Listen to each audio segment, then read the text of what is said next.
Hearts 3. If you watched Winter, you saw me foolishly run an unoptimized run.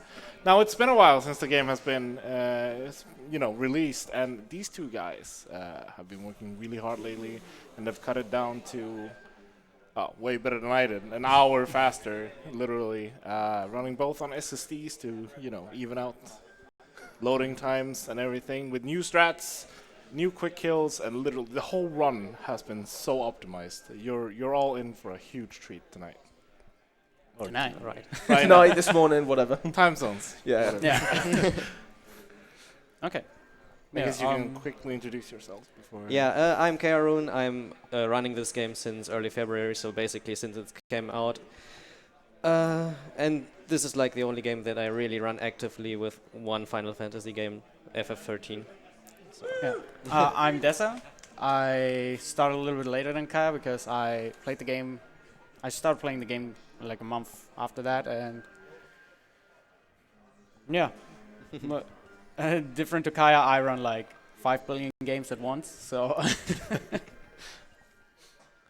And I'm a regular Ginny. Obviously ran this at Winter, but also I'll be commentating this together with Rebel, who commentated my run back in Winter. Yep, I mostly run Dream Drop Distance and Birth by Sleep, but yeah. I take it you two are both ready? Yeah, I'm ready. I'm ready. So, do you want to do the countdown? Who's counting now? Who's counting? Yeah, Ginny, do you want to do it? Sure. So 3. Is tech ready, first of all? Okay, Tech, you ready? Okay. All right, so 3, 2, 1. Ingredients. Ingredients. Wow. Good luck. Good luck. Okay, so right here at the very beginning, we have a loading screen. We can already see who's going to go ahead or not because the loads vary by. It depends on how good your hardware is. It might vary by a second or two. On our hardware, it's probably going to be a second max. Yeah. Like, for example, in this case, it was actually pretty similar. I started a tiny bit earlier, and my load was ended a tiny bit earlier as well. But it can vary. We usually run this with RTA and IGT, but IGT is the actual time method we use on the leaderboards. So sometimes we have like a... I think the craziest thing we had in terms of the difference was like a 50-second RTA PB, but missed it on IGT by 20 or 30 seconds, which... Welcome to IGT Speedrunning. Yeah. I mean, games like BBS, it does work pretty well. No, it doesn't. The IGT counts loads, man. Yeah. So yeah, but it's at least accurate with the with the RTA. Technically. Technically, yeah, if you don't have the 22 seconds at the beginning. Okay, yeah, right here at the start, we are... we basically just get our choices for the very beginning of the game. Choose our stats, choose our ability route. And yeah, that's what we're gonna do the first 5 minutes of the run. Alright then, I have a donation from Monstriker. Oh, nice. Nice. What's up guys, Mont here. I wish you two an astonishing run. Good luck and have fun. Hope you don't get so much tilted than I did last time on the marathon where we did the relay race. Was fun to see you two and hope to see you next year on ESA. Greetings on the rest of the Kingdom Hearts communities. And don't forget boys, keep dancing. Thank you very much for those $10.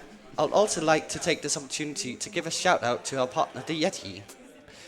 The Yeti has a special line of ESA merchandise, free shirts and a pin, where $5 per shirt and $4 per pin goes directly to charity. So what we're choosing here at the start is the Wisdom route, which gives us a bit less HP and a bit more MP, because the whole run is magic based, unlike the other Kingdom Hearts games. So we go all out on the magic route already by choosing our path.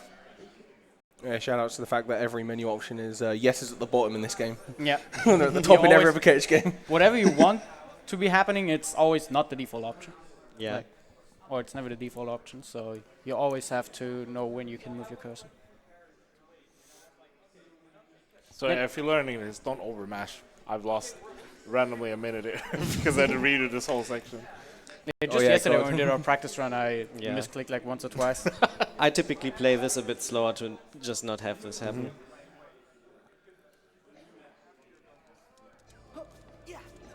Especially on this one, if you press no here, you can lose a lot because you have to redo all of that.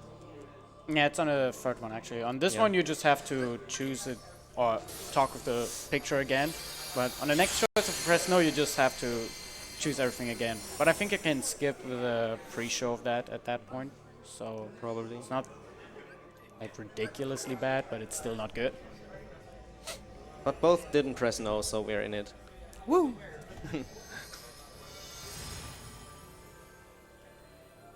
Yeah, we have like a minute of downtime now, so in case there's something else.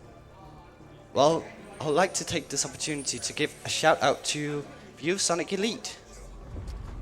ViewSonic Elite is the guys behind all the gaming monitors you see around ESA and also the monitors that our runners are currently playing right here. ViewSonic Elite has over 30 years of experience working on from CRT to 1 millisecond LCD monitors. ViewSonic Elite is using that knowledge to take their gaming products in a new direction. So now we're here. It's like just, if you play the game for the first time, it's just literally a random place somewhere, never mentioned before. It will be mentioned way later, but yeah, that will be happening later. And we have our Totora fights. We fight 3 shadows, which we want to try and get a 1 combo on them, which means we do 1 full combo and that ends the fight. Oh yeah, Kaya got it. And then we fight Dark Side, but in water. Usually you don't get hit by that punch, and that's like the first time in ever that I got hit by that, which is very unlucky. It stuns you a little bit, because stun is a very fun status ailment, where you just can't move for a few seconds. And the goal of the fight is basically just whack away at his head, and the best thing would be if the orbs that are falling down interrupt our combo, so we don't have to aerial dodge, which is the air slide that we're doing after each combo, to reset our combo and keep the height. If we get hit, we can just move around a little bit to try and dodge potentially incoming projectiles, and then we can continue our combo. I got a pretty good fight. I got unlucky with the stun at the very beginning. And now we got Fire and Water, our 2 of the most important spells in the game. Fire is going to be seen quite a bit, and Water, it's pretty useful. That menu option that you click through, one of it is, do you want to refight Darkseid? Yeah. Would you like to repeat the same boss? No, please, stop. No. That's also a major time loss if you mispress there. Oh, it's like a minute or so, isn't it? Like I think on the pre-1.05 version there were only 2 options instead of 3. So I don't know what the actual option is now. Maybe just general tutorial, not do you want to refight the boss you just fought? It took like 20 seconds. Alright, so since we have water magic right now and water is the strongest magic in the early game, we mainly make use of that in the first world, and it already starts in the first fight. So the way water, like fire is just, as in many games, a projectile that gets launched forward, and water is similar. It has a projectile, but we also have a shield around us that does extra damage. So if we hug our enemies, like this large body for example, we deal pretty good damage, and we're gonna make use of that contact damage quite a bit. It also gives us invincibility frames, which is a strat in quite a few fights as well to abuse those frames. And yeah, we just go to the large body, defeat him with water, hope that Donald and Goofy help us here, and defeat some of the smaller enemies. And then we just clean up whatever is left. They basically did nothing for me in that fight, except for that one. And after that we have our first menu, which is already not too small. What we're gonna do is we're gonna take the ether from Donald and then fix our abilities. Oops. And another thing they did there at the bottom is to make sure that Donald always heals Sora whenever possible. Because now it's finally a setting after how many years? We took off been a some while. unnecessary stuff that we don't need or that hinders us and make space for some AP for skills later. And Mainly then the air slide you just saw where Sora does the 360 in the air, that one is slow because that's the air slide that doesn't level up and gives us more distance throughout the run.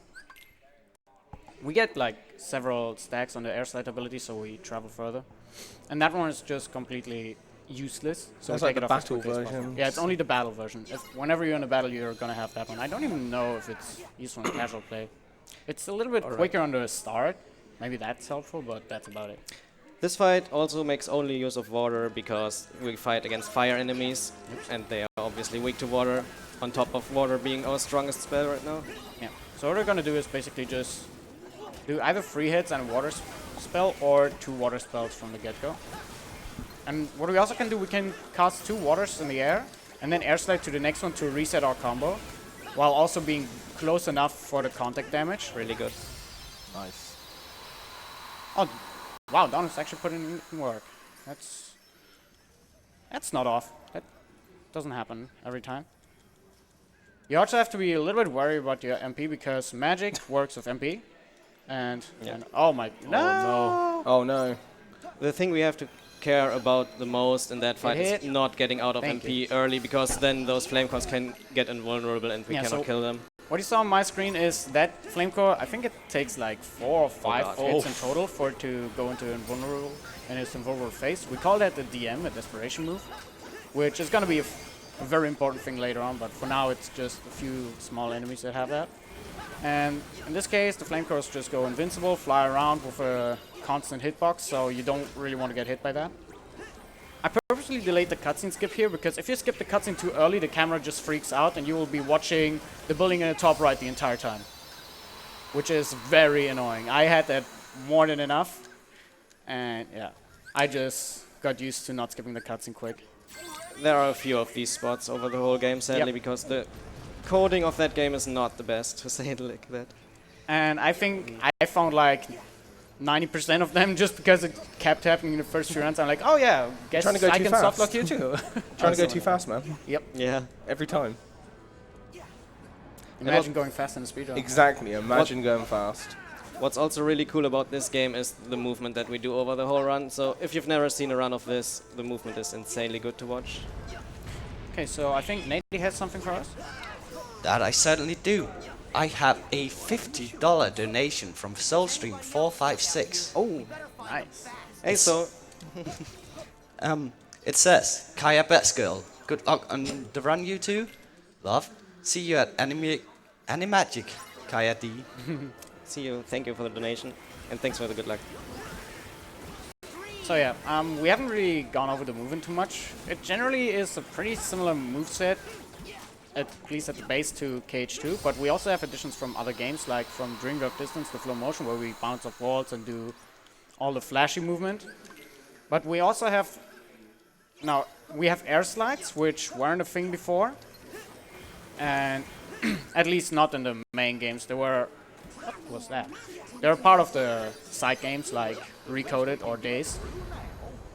And alongside those, we also have parkour movement, which basically just means we can hop over fences or run up walls while defying gravity and stuff. So we actually have another menu after destroying this statue now, because we pick up an item called the Magic Ring, which increases our magic by a bit. There we equip 3 ethers and the accessory, because it's crucial for the next fight we have. Yep. The Magic Ring gives us, like, as the name says, more magic. We have stronger magic using that one. I think it's 2 magic that we get on that. I think it's 2. And that allows us to do 2 hits and 1 water, and not 3 hits and 1 water on each flame core, which will be That was a very unfortunate. important factor on the next fight. Oh, did you get burned? Yep, So there's sadly. burning floors sometimes, and Sora can get another really nice status ailment where he just burns and jumps up 3 or 4 times. If you're lucky, it only happens like once or twice. He jumps up once or twice, but you can lose so much time by him just jumping around. Okay, so the main strategy we have for this fight is we want to get second form as soon as possible, because it has an ability called Magnet Burst, I think. Okay. There, I got it. Which we make a lot of use for. You'll see it pretty soon. So go to second form. 1, 3, 4. Oh god, I got cancelled. Oh no. So yeah, we can... Oh, I didn't get water there. That's fine. Water. Yeah, so the commands that are appearing above the command thing in the corner are called situation commands. When you attack enemies, it builds up little triangles. What it gives you is kind of random in some situations. It says that, oh, if you use water, you should get water there, but sometimes you just don't. You sometimes just get, say, second form or Yeah, it's basically something else. all up to luck. You don't really have much of an influence on that. Yeah. Like, you can improve your chances on getting what you want, but it's never guaranteed. Like, even if you do only one certain move, you can still get the game to... Good the game can design. still... So like essentially, whatever it like the wants. first hit kind of gives you like a slight higher chance of getting what you want, but the game can still say, "Oh no, you didn't use water anyway," or like, Yeah. "You won't get a It's water." basically always percentage based. Once you use more than one, like usually if you use only one single type of attack, you get it. You get what you want. But once you use the second thing, it's like, it goes down to 75% or something. Yeah, like when he's hitting the flame cores, the one hit that you do before the water can sometimes cause you to not get the water up. Exactly. But luckily second form is the more important. Yeah, luckily second form's the better option in that fight. It's just the water is helpful. Yeah. Yeah, Oh, so that's early. I got a meteor. yeah. I need that later. This is a wow. what, a rock titan, whatever it's called. Not a rock titan, a rock troll. You fight these a few times in the run. You Yeah. just kind of bomb damage on it until it falls over. Yeah, so we saw an attack where he puts himself on top of his weapon, which is what we want, because there's a thing called attractions that are introduced to us at this fight, and they're basically just Disney park rides that show up whenever they want to. We can influence a little bit when they appear, because it usually happens if you do a big amount of damage at once, like high tier spell, for example, Waterza, like we saw the Watera earlier, and sometimes they're just scripted to happen. So it's usually luck dependent, and you usually see that an enemy has this attraction ready, I would say, if he has a green circle around him. The green circle also has a timer. Yeah. Whenever we need them, it's usually somewhat consistent that we'll actually get them, but there are a few fights where we want them but don't get them. Nice, I just stun impacted the chest. So this item that we picked up here right now is the water cufflink, which gives us the highest tier of magic in the situation commands. So instead of Water we get Waterza, which is the highest magic of water. Yeah, So- usually to pick up that chest, you're meant to go beat the fight that spawned at the end where they skip the cutscene. But you can just kind of wade through the water and grab it anyway. Yeah. Yeah. And this movement skip that I just did right now and Dessa's about to do, this skips a whole fight, which is normally forced to do, and we just go around that, climb this mountain here. This skip is actually intended to be done because or at least I think it's intended because the Ultimania refers to it as well. But it shows a very weird version where you go like half the way and then you suddenly decide to do this skip. It's really weird. It just saves a full fight, so we just do that. An awkward fight as well because we would have to fight Watercourse, which I think we don't fight at all in the entire run. And Watercourse are pretty bad. I don't like fighting them at all. They're worse than flame calls. Yeah. Way worse. Oh my god. There. Oops. Okay, what I just did right now is replacing our magic ring with water cufflink to get the Waterza on Sora, and then putting the magic ring on Donald, and equip a few abilities like Treasure Magnet, where we get all the items that drop directly sucked into us. So we don't have to go and get them ourselves. And what was the second ability? Water boost. Or you mean the cuffling? Or Not the abilities, Treasure Magnet and... I don't know the second ability. MPAs.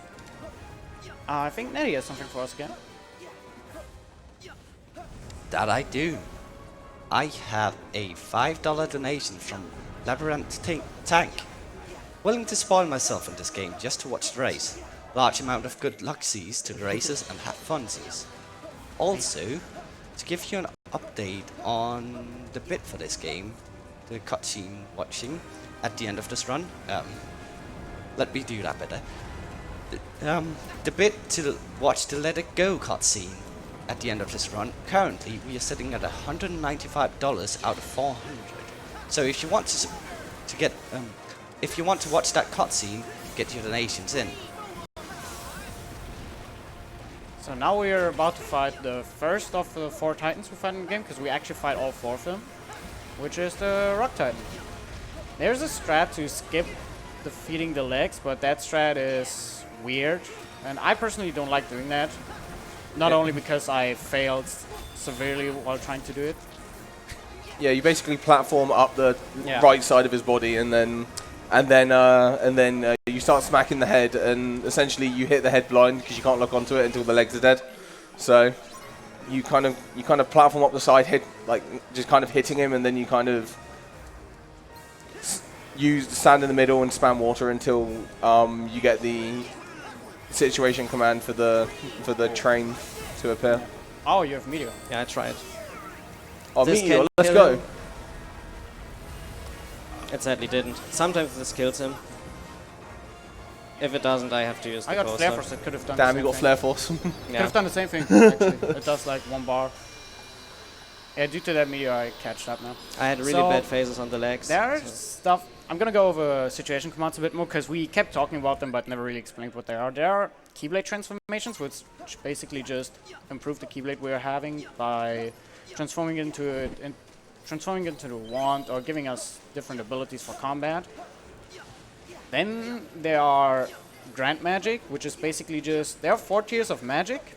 The normal standard spells that you get when you first acquire the spell, then the Ra versions of them, the Ga versions of them, and the 4th level, which we never actually unlock, which are the Za spells. And whenever we use the magic of a certain tier and get a situation command for that, so the grand magic of it basically, we will always get the next tier. So if we use water, we get water Ra, water Ra, water Ga, water Ga, water Za. All of the coupling, as Kai mentioned earlier, we just immediately skip to Za, which gives us an extremely high boost of damage. Which is weird why they gave it to you in the first Yeah, it's really weird. 20 minutes. And even one of the best ones. If it Yeah, was yeah, an error exactly. coupling, it would have been like whatever. Yeah, like Waters is actually like Really very good. useful. Especially in this part of the game, it's really Yeah. Okay, so these enemies introduce a new kind of health bar called armor. And what armor basically is, it's just a secondary it's a secondary health bar. And it depletes differently than the normal health bar the enemies have because it's usually hit-based how much damage you deal, but some things like Waterza you saw just shreds for all of that. Yeah. Not only because Waterza hits like 10 or 15 of them at once. They all share the armor, by the way. Armor is like a group state for some of the enemies. And the thing with armor bars, usually after KH2, a lot of the boss fights and enemies kind of just brick wall through your attacks, and instead of having that kind of state, they kind of introduced a mechanic to allow that for certain enemies. So the big rock golem that they fought, that one at the start, when you fight them later, they can have armor bars where basically they just brick wall through every single attack, even worse than before. And essentially you can't do any normal health damage to them until their armor bar has been depleted. Okay. Oh, yeah, time for S-Step. Yeah. So we have a $205 donation from Rysix. Wow. Pretty nice. Thank you so much for the donation. It says, "Let it go, let it go." And with that, we have met the donation incentive for watching the Let It Go cutscene at the end of the Oh, run. they filled up the entire thing? Wow, that was pretty fast. Yeah, that was really good. Good luck on Titans, boys. Yeah. So, now we have the last 3 Titans. We first have the Double Titan fight, Ice Titan and Lava Titan. And what we want to do is we want to use a shot lock, which we've got introduced to after the Satire fight. Which is basically just like a charge up move. We have to focus gauge over our health bar. And if that one is not empty, we're able to use those small shot lock. I almost said the German name of it. Which they're pretty overpowered. They can easily be abused. Oh my god, what is happening? Can I like do something? Thank you. That went way better than it was allowed to because like no! Wait, there we go. Okay, now I got it again. Basically the goal of this fight is defeating Lava Titan and have Lava Titan defeat Ice Titan because they they can hit each other because they're complementing each other's elements. But right now I'm getting very unlucky with Lava Titan. He just does whatever he wants. I had an insanely good fight. Yeah, Lava Titan just does what he wants right now. But the when main he goal attacks, is, he goes invincible anyway, so... the main goal is to not have Lava Titan go invulnerable once, because that can mess this fight up completely. Oh, oh nice. Nice timing. And for this guy, he's pretty straightforward. You guard his attacks, then you try to get as most damage in as possible until he's sucking you in. There's a phase where he's sucking your party in and you cannot do anything there except for dodging. It basically turns the fight into a mini auto-scroller for 1 second. Yeah. Yeah. And he has an awful hitbox. Oh my god! Yo, no way! It was too late. If you just don't do anything, it might be okay. I try it here. So you See can get a very useful team attack here, it does nothing. which is like the last team attack that I haven't covered yet. The last situation command. Party members have a random number calculating in the background, which we have no influence on. No, he already did 2 buildings, so it probably won't do anything. Yeah, for me the same. Just to like explain what happened, Meteor can end this fight in 20 seconds. Yeah. Meteor saves you like a minute if it happens as early as possible, and 45 seconds if it happens later. Which it's ridiculous if you get it. Every time we get it, we just freak out because it's very low of a chance. I got it 3 times, and I think Kaya got it I got twice. it now the 3rd time. Yeah, now the 3rd time. I got it the 4th time now. And we just both got it, but both of us got it too late. So it's completely useless for us. If There's it would the have been a timing. tiny bit earlier, we would have actually just both shred through him. It's kind of funny though that we both got the really low chance. Yeah. Oh my god, this is a 25 Olympus. What am I doing? Yeah, so after he sucks you in and you drop down, you just kind of sit in front of him in water, and then you use this the Blaster Blaze situation command. Yep. Blaster Blaze is another attraction that got introduced to us. Attractions are basically just... There are like 6 different of them. And the only one that gets properly introduced is the pirate ship, I believe. And the other ones are just like, oh yeah, by the way. The game is just like, oh, by the way, here, have a new one. And you just have to try it out yourself and see how it works.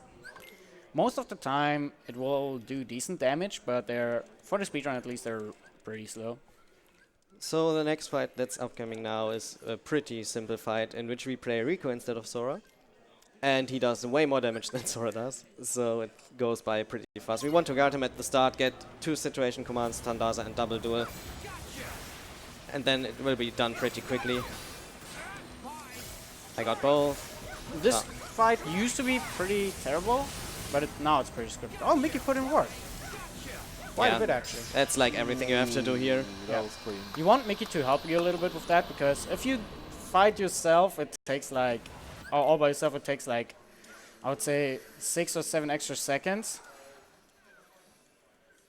Yeah, it depends a lot on Mickey's damage. It depends on what Mickey does, if he does anything. Like for me right now, he hasn't done anything. He just chilled there. Yeah. And now after the Fandagas, Kaya had him defeated. I still have 1 entire bar because Mickey was lazy. So I got really unlucky on that fight. Yeah. We also got access to our 2nd Keyblade because we beat Olympus. Yeah, exactly. That's the Hero's Origin, which we make use of in the, I think, next fight, the fight after that. We're kind of using the next fight to prepare for the boss that's coming up. It sadly only has 1 usage though, which is that boss. So Keyblade, some Keyblades have like transformations that change them completely. Like the entire fighting style, the stats, abilities, and all. Everything just changes. For Kingdom Key, you saw we just have some flashier moves, like the triple backflip or what it was, or the magnet splash that we tried using in a bowling fight.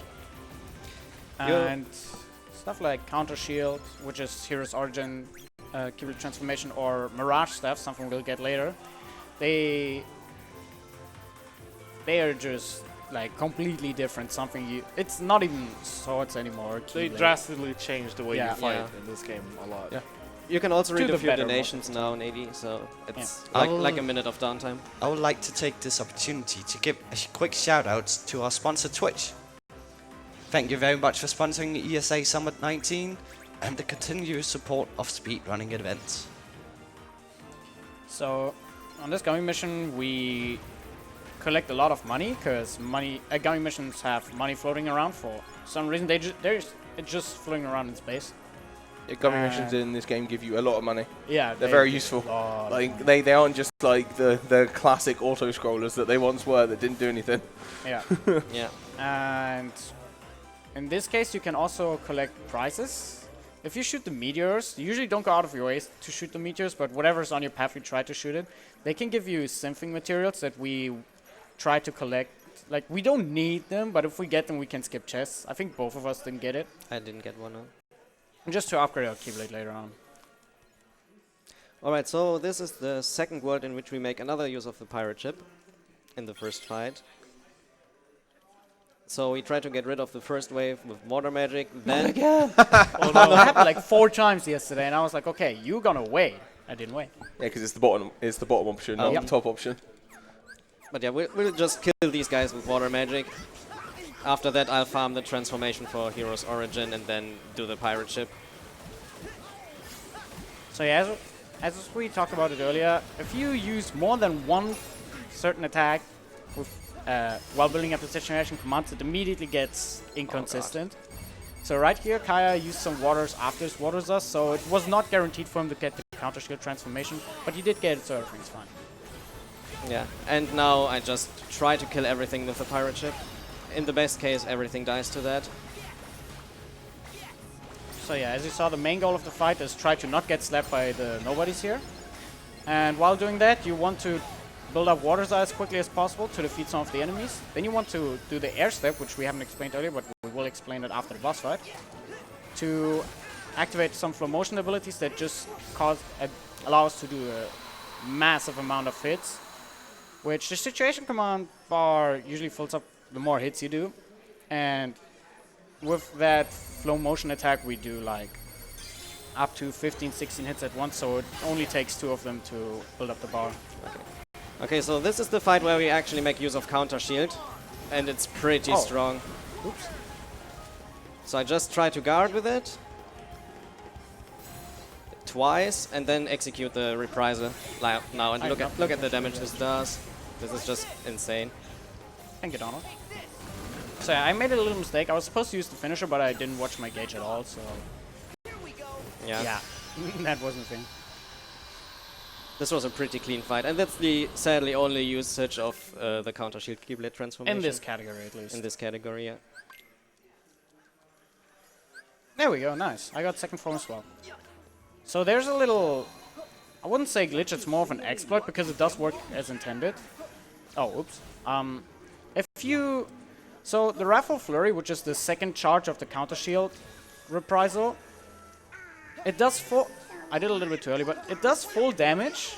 However, it gets removed way later than when the full damage is dealt. So if we pop out a Keyblade Transformation, in this case second form, while the attack is going on, we have the damage, but the removal of that ability gets cancelled, so we still keep it. Yeah. Which is why you can do it twice and do massive amounts of damage. And this is the worst fight of the world to many of us, because those enemies can just run around all the time without us having a chance to damage them. Yep. But basically we try to get an attraction here as well, which is the Splash Run attraction, which in the best case kills everything. So, let's see. Yeah, Power Wild's Yeah. one of the worst Heartless in this game. If you played There it KH1, is. you Oh my know God. already what's the deal with them. Like, it's literally the exact same reason why they suck here. Yeah, they just move around, they jump everywhere, you just can't hit them. They do everything you don't want them to. Yeah. Apart from stand in the middle and do nothing. Yep. Okay, now I will use this, and in the best case it will kill everyone remaining, but mostly it doesn't.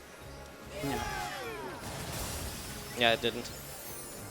Which is like, that's the norm, that it doesn't kill. We don't want that to happen, but that's how it usually happens, because Power Wilds. I had 3 survivors. That's 4. actually a lot. Oh my god. Where's the other guy? Oh, splash on, nice. But then you have to use 4 survivors, that's not usual. That's a lot. Like, 1 is what we're not really fine with, but we come to a point where you just accept that 1 always survives. But 4 is already a little bit ridiculous. Yeah, 1 to 2 usually. I mean, maybe it goes better for Desa. If you hit the attraction finisher too early, by the way, you just cancel it and do whatever is the other triangle prompt. So I would have just done a Keyblade Transformation otherwise. Yeah, that's not good. You don't want that. You do want the attractions to happen if you have them already. So, Most of the time. for the next fight, we still have second form because we used it in the Demon Tide fight, and we make use of that in the next fight as well. We try to spawn in the last waves of the fight because it has multiple waves of enemies. And then use the magnet again into an attraction called Mad Teacups, and in the best case it kills everything. So let's see if we can get it. Oh yeah, and what Des was doing there, he was chaining air slides together.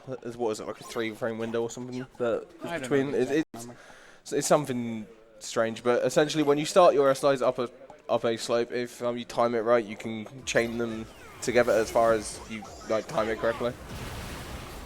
Oh, that was good. 1, 2, Get 3, the 4, attraction. 5. Damn, I didn't get the attraction. You could have stun impacted, but I actually thought of that just like For me, it did not work. yesterday or something where I was like, hey, stun impact works. So there's actually a little glitch that can happen after some cutscenes, which this is one of them.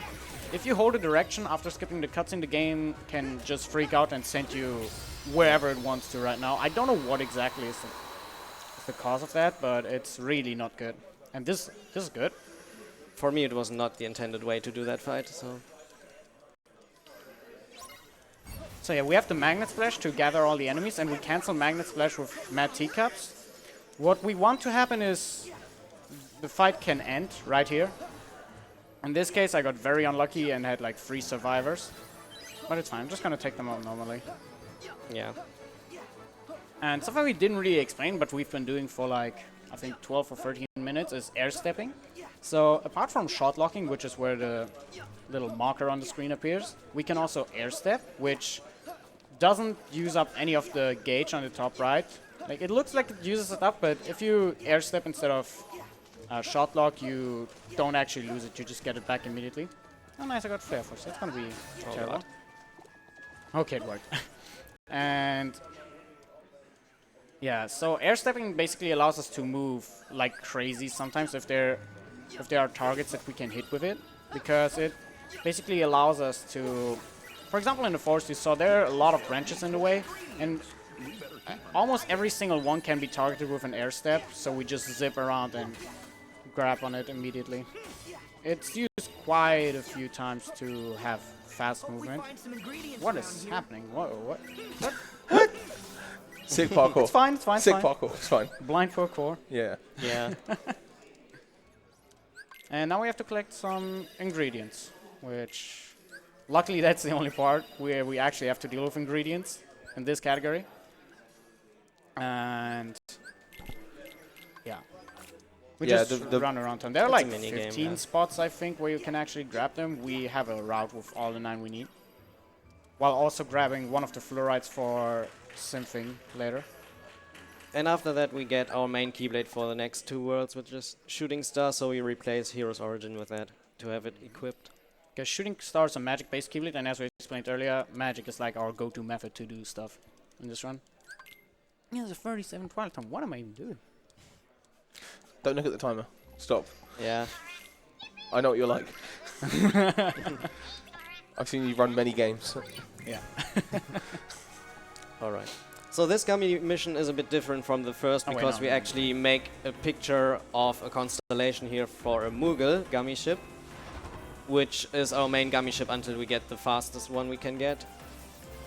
Yeah, this is one of those things where like when you watch it for the first time, you're like, surely this is slow, going and grabbing the constellation. It's like, yeah, but you more than makes up for it with the, how fast the ships actually fly.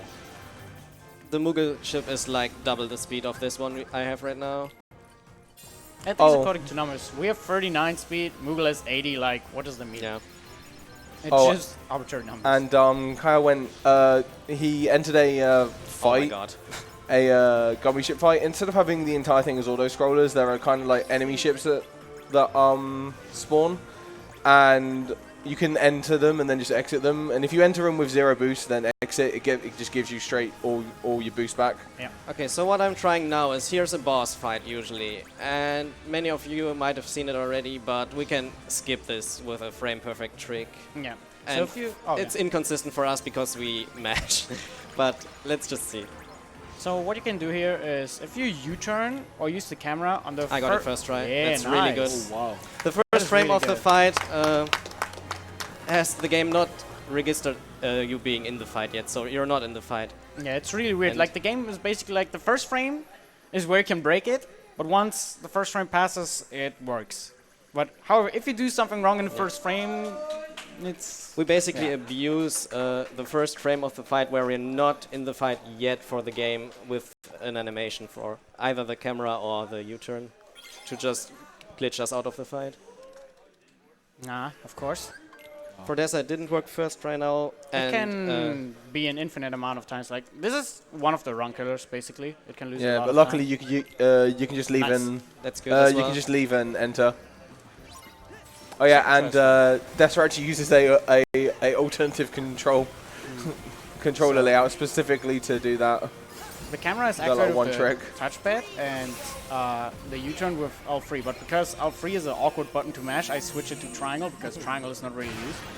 So here we actually make use of the first summon we have, Meow Wow, to try to kill most of these enemies. For me it did not work out that great because way too many are left.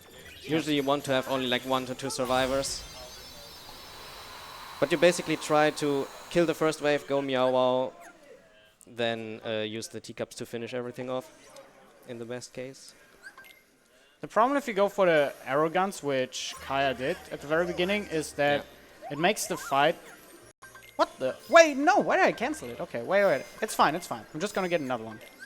Maybe. Hopefully. Please. Please! Oops. Oh, that's awkward.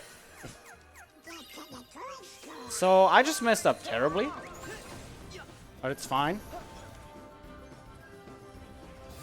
Just gonna get double arrow guns and that will make up for like 10 seconds of them. So that was the first instance of upgrading the Keyblade. The first, what is it, 4 or 5 levels is fluorides? It depends on the Keyblade. Oh, First yeah. 4 fluorides, then 3 Damascus, then 2 adamantites, and then electrum. But some of the Keyblades already start at level 3 or something, so it's only 2 fluorides and stuff. And, and so on and so forth. We basically upgrade Shooting Star only once because we replace it after the next world. But we need the first upgrade to have 1 more magic, which is a lot for this part of the game. Oh yeah, and in that shop, Desa just purchased some food as well. So food's very useful in this game because it can give you some lovely stat buffs that last for quite a long time. And Like, depending on the food, it lasts 20 to 30 minutes if you use one of them, I think. Or 20 minutes if you use one food, and can go up to, I think it was 52 minutes if you get a certain bonus when using all 5. yeah, basically, what was it, like a full meal bonus or something like. Yeah. Like, if you set yourself up with like an entire meal, because you've got like there's the starter, there's like the main meal, then there's the dessert and whatever. If you set yourself up a full meal, then the buff lasts on for longer. Yeah, it depends on what bonus you exactly get. You can get more money, more XP, situation commands. Yeah, it also gives and you can use it to give yourself more magic and more strength. Yep. We just use the chocolate souffles to begin with to give us more magic. And because obviously it's a speed run, we only need it to last 20 minutes because that's basically the time between most of the menus. Then you just top it up before it runs out. So what I'm doing right now is grabbing the fire cufflink here. That's the same as the water cufflink, just for fire magic, so we get our highest tier of fire magic from now on. Something's alive. Yeah. Something else is alive. In the early stages of Toybox introduce you to That was bad. 3 different kinds of mechs that we use for most of the world. We have a blue one, a purple one, and a red one. Right now I'm using the red one. This one is physical based, the blue one is a hybrid, and the purple one is ranged, basically. In the first fight we had the blue one, now we had the red one. We'll have a purple one later in the world, so...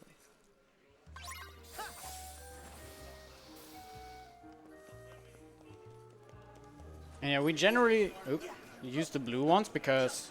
Wow, okay.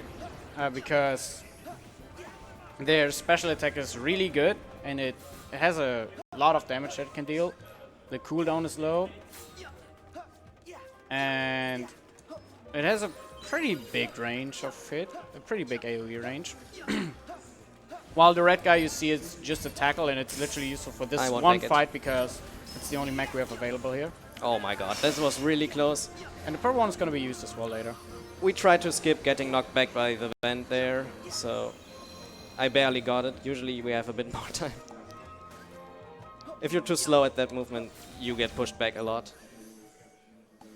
What we also haven't talked about is magic, which has not only normal damaging effects, but it also can have effects on the area. For example, if we cast Arrow, we can get ourselves launched up or whirl up random objects.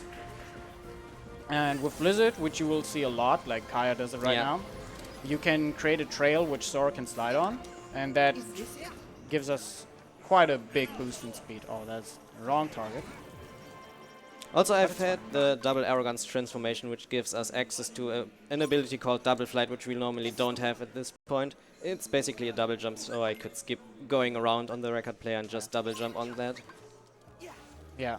This was found by EDBTW, one of our community members, so shoutouts to him. Oh, nice one.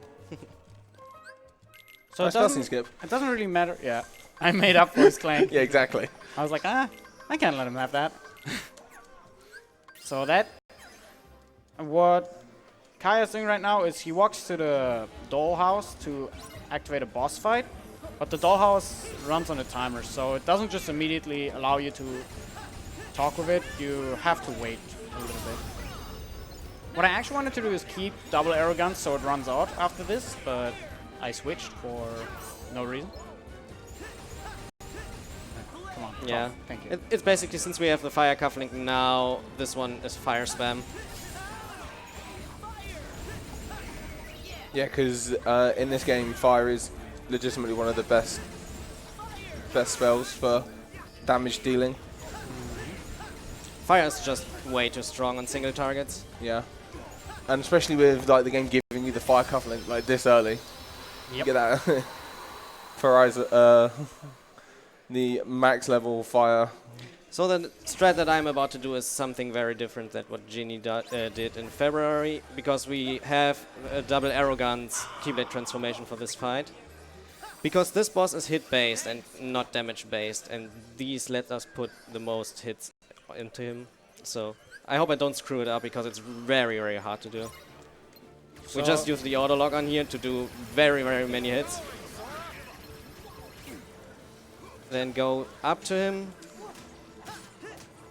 Try that again here. You saw me just hitting random enemies. I you might ask not why get I do the that. auto lock on there. That is bad. It is because I need the double arrow guns to do what Kaya tried to do just now. For me, he this ran is away, bad. so that's not good if that happens. Just gonna shot lock because I missed out on a little bit of damage, and I thought that I might be able to save Now him. I have to chase him a bit. She has like 1 health. Ridiculous. Not too bad. Usually you want to end this fight like 15 seconds faster when you get the second lock on. Yeah. I didn't get the second auto lock on. There's an auto lock on which follows him around, which you want to get.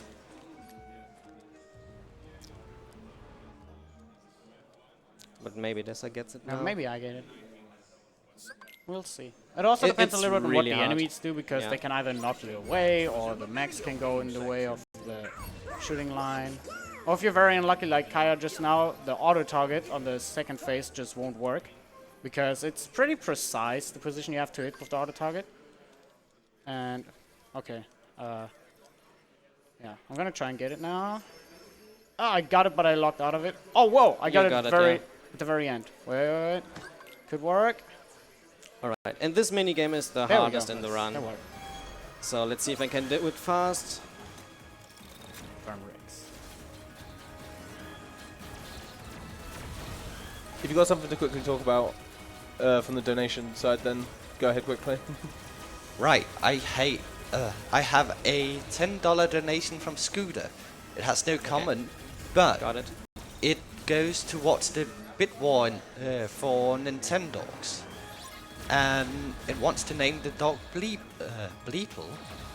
Now we have, after the first phase, there were 6 of those white primes spawning in that we have to take care of now. This one should die with that. And then the boss will spawn in. And actually 7 primes, but the small one is just Yeah, the small one. just like a bonus. It has ridiculous health. It's annoying and it's optional, which is good. Otherwise, it would be a pain to kill him. If I'm lucky enough, this guy will die to that, and then the boss will spawn in. He did not, yeah.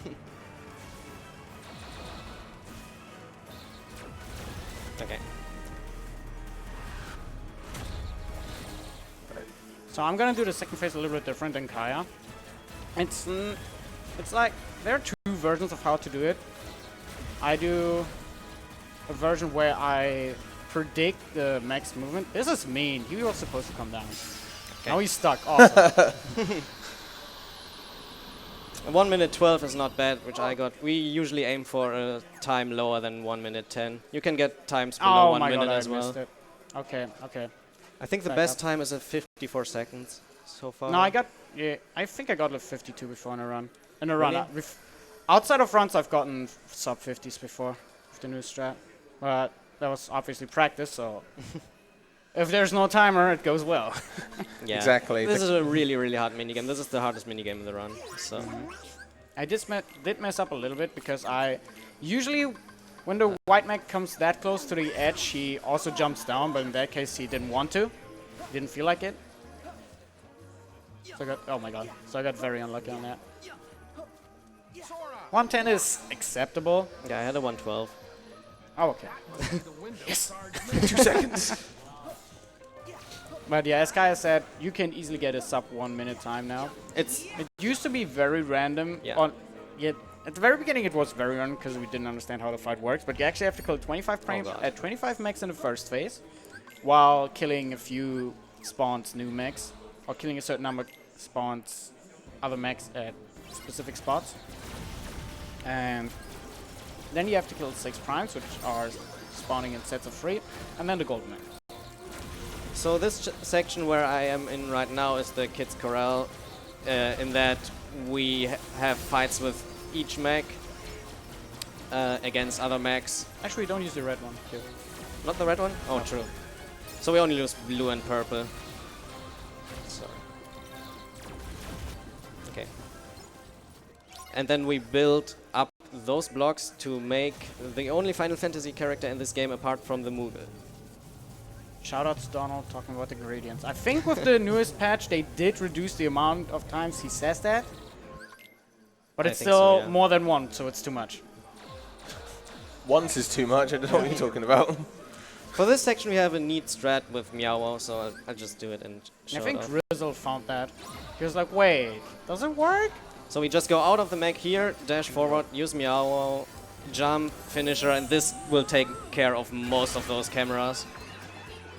So I And some of the barely have to smaller kill enemies, anything yeah. now. Just clean up 2 survivors at the bottom. Yeah. It's usually just the big enemies that survive that because they have too much. Where did... What? Okay, so that guy just decided to despawn for a few seconds. I've not had that before, so... Obligatory, that has never happened before. And in the Sounds third weird. fight we'll have the only use of the purple mech, which I spoke about earlier. Yeah, and the only reason we use the purple mech, well, actually there are 2 reasons. The first one is because it's like right next to, and we can't be asked to move more than we need to. Yeah. And the second reason is because while his super attack takes ages to recharge, it's really effective against small enemies. Oh, that is a bad position. He canceled the cooldown by leaving and re-entering the mech. What I just did. Now I have the cooldown back. Oh, what? That was a smooth And fight. yeah, there's a little oddity in this fight. So there are small enemies inside of the big ones. And if you kill the big one last, the small enemies still have to despawn, which means you get the mech assemble command a little bit later. In this case, it didn't matter. I fell down, so it was like, whatever. I might as well have killed the big guy last. And there he is, This is a Cactuar, so Yeah. the only second Final Fantasy character with the Moogle in this game. Yep. Oops. And now we actually leave appears as the well. world before doing the final boss because we want the Keyblade from the Kingdom of Corona. Cloud actually appears as well. In one of the early OC cutscenes, you have a statue of Cloud, True. but that's about it. Okay, didn't. And shoot now the I've changed to camera the on Moogle ship, which we just picked up because it's way faster and Ooh. yeah, Better in general. it's just way better, yeah. Who? That is weird. I've been having a very hard time with the small minions. So the fastest way for this gummy mission is just turn around with a U-turn and go into this thingy. And then you're already at the world. And the Moogle already is way faster than the base ship. Something we haven't talked about in the gummy missions, they're on the worlds. There are 3 galaxies. We're currently in the first galaxy. Later on we'll unlock the second one. Then the third one is just like the final galaxy for the final world. And each of these galaxies have a starting point where we start off. It's usually a waypoint. And then there are several waypoints scattered throughout the galaxies. Which these, if we unlock them by traveling past them in an earlier time, we can reuse them to have a shorter travel time in total. So we might go out of our way to unlock one, but we save all of that time back because it's just that close. You're gonna see that later when we go for another constellation ship. We will it will look like we're flying around for 2 minutes doing nothing, but we actually will make use of this waypoint mechanic while also getting a constellation just like the Moogle we have right now, which that ship will be ridiculously good. It takes 2 minutes, but it's still worth it. And Corona is the first world in which Meow is really used a lot. So this fight already shows his power, because links in this game are magic based and we have a lot of magic. So use Meow, do this, hopefully the second wave spawns him, use another Meow, and this should kill everything. Nice. Yep. What is happening? Like every single time. That's ridiculous. Meow is just really strong in mid game. He'll get replaced later. And this menu was for customizing Arrow and Thunder, which will be our 2 main usages of I magic did not at know the you start. can spawn the cutscene that early. I go a little bit further to the left and it takes like 2 extra dodge rolls. No, hug the right. Oh, apparently it works. Nice, good to know. 3 time save. So Alright. a lot of the cutscene triggers are really weird in the game. You're gonna see that later in one of the later worlds, but they just seem to be pretty randomly aligned.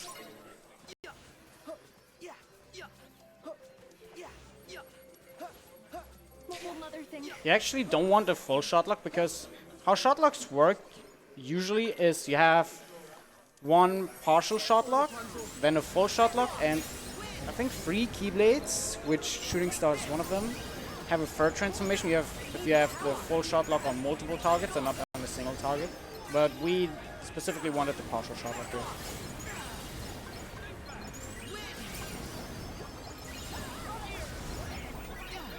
Yeah, that's way earlier than for me. That's like 2 dodge rolls early. Nice. So this fight can actually be pretty random because you just try to kill everything with Aurora and arrows. But we cannot control how many things we'll kill with that. Yeah, And first of sometimes all- we get knocked out like that and it's not good. Exactly, that's like one of the environmental effects that I was talking about earlier.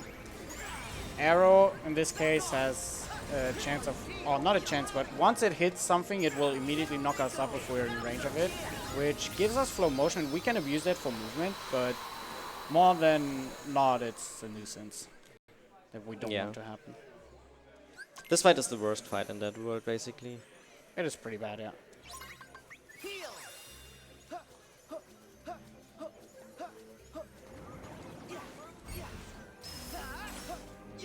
And also Corona is the first world in which you really see a lot of the cool movement that we do.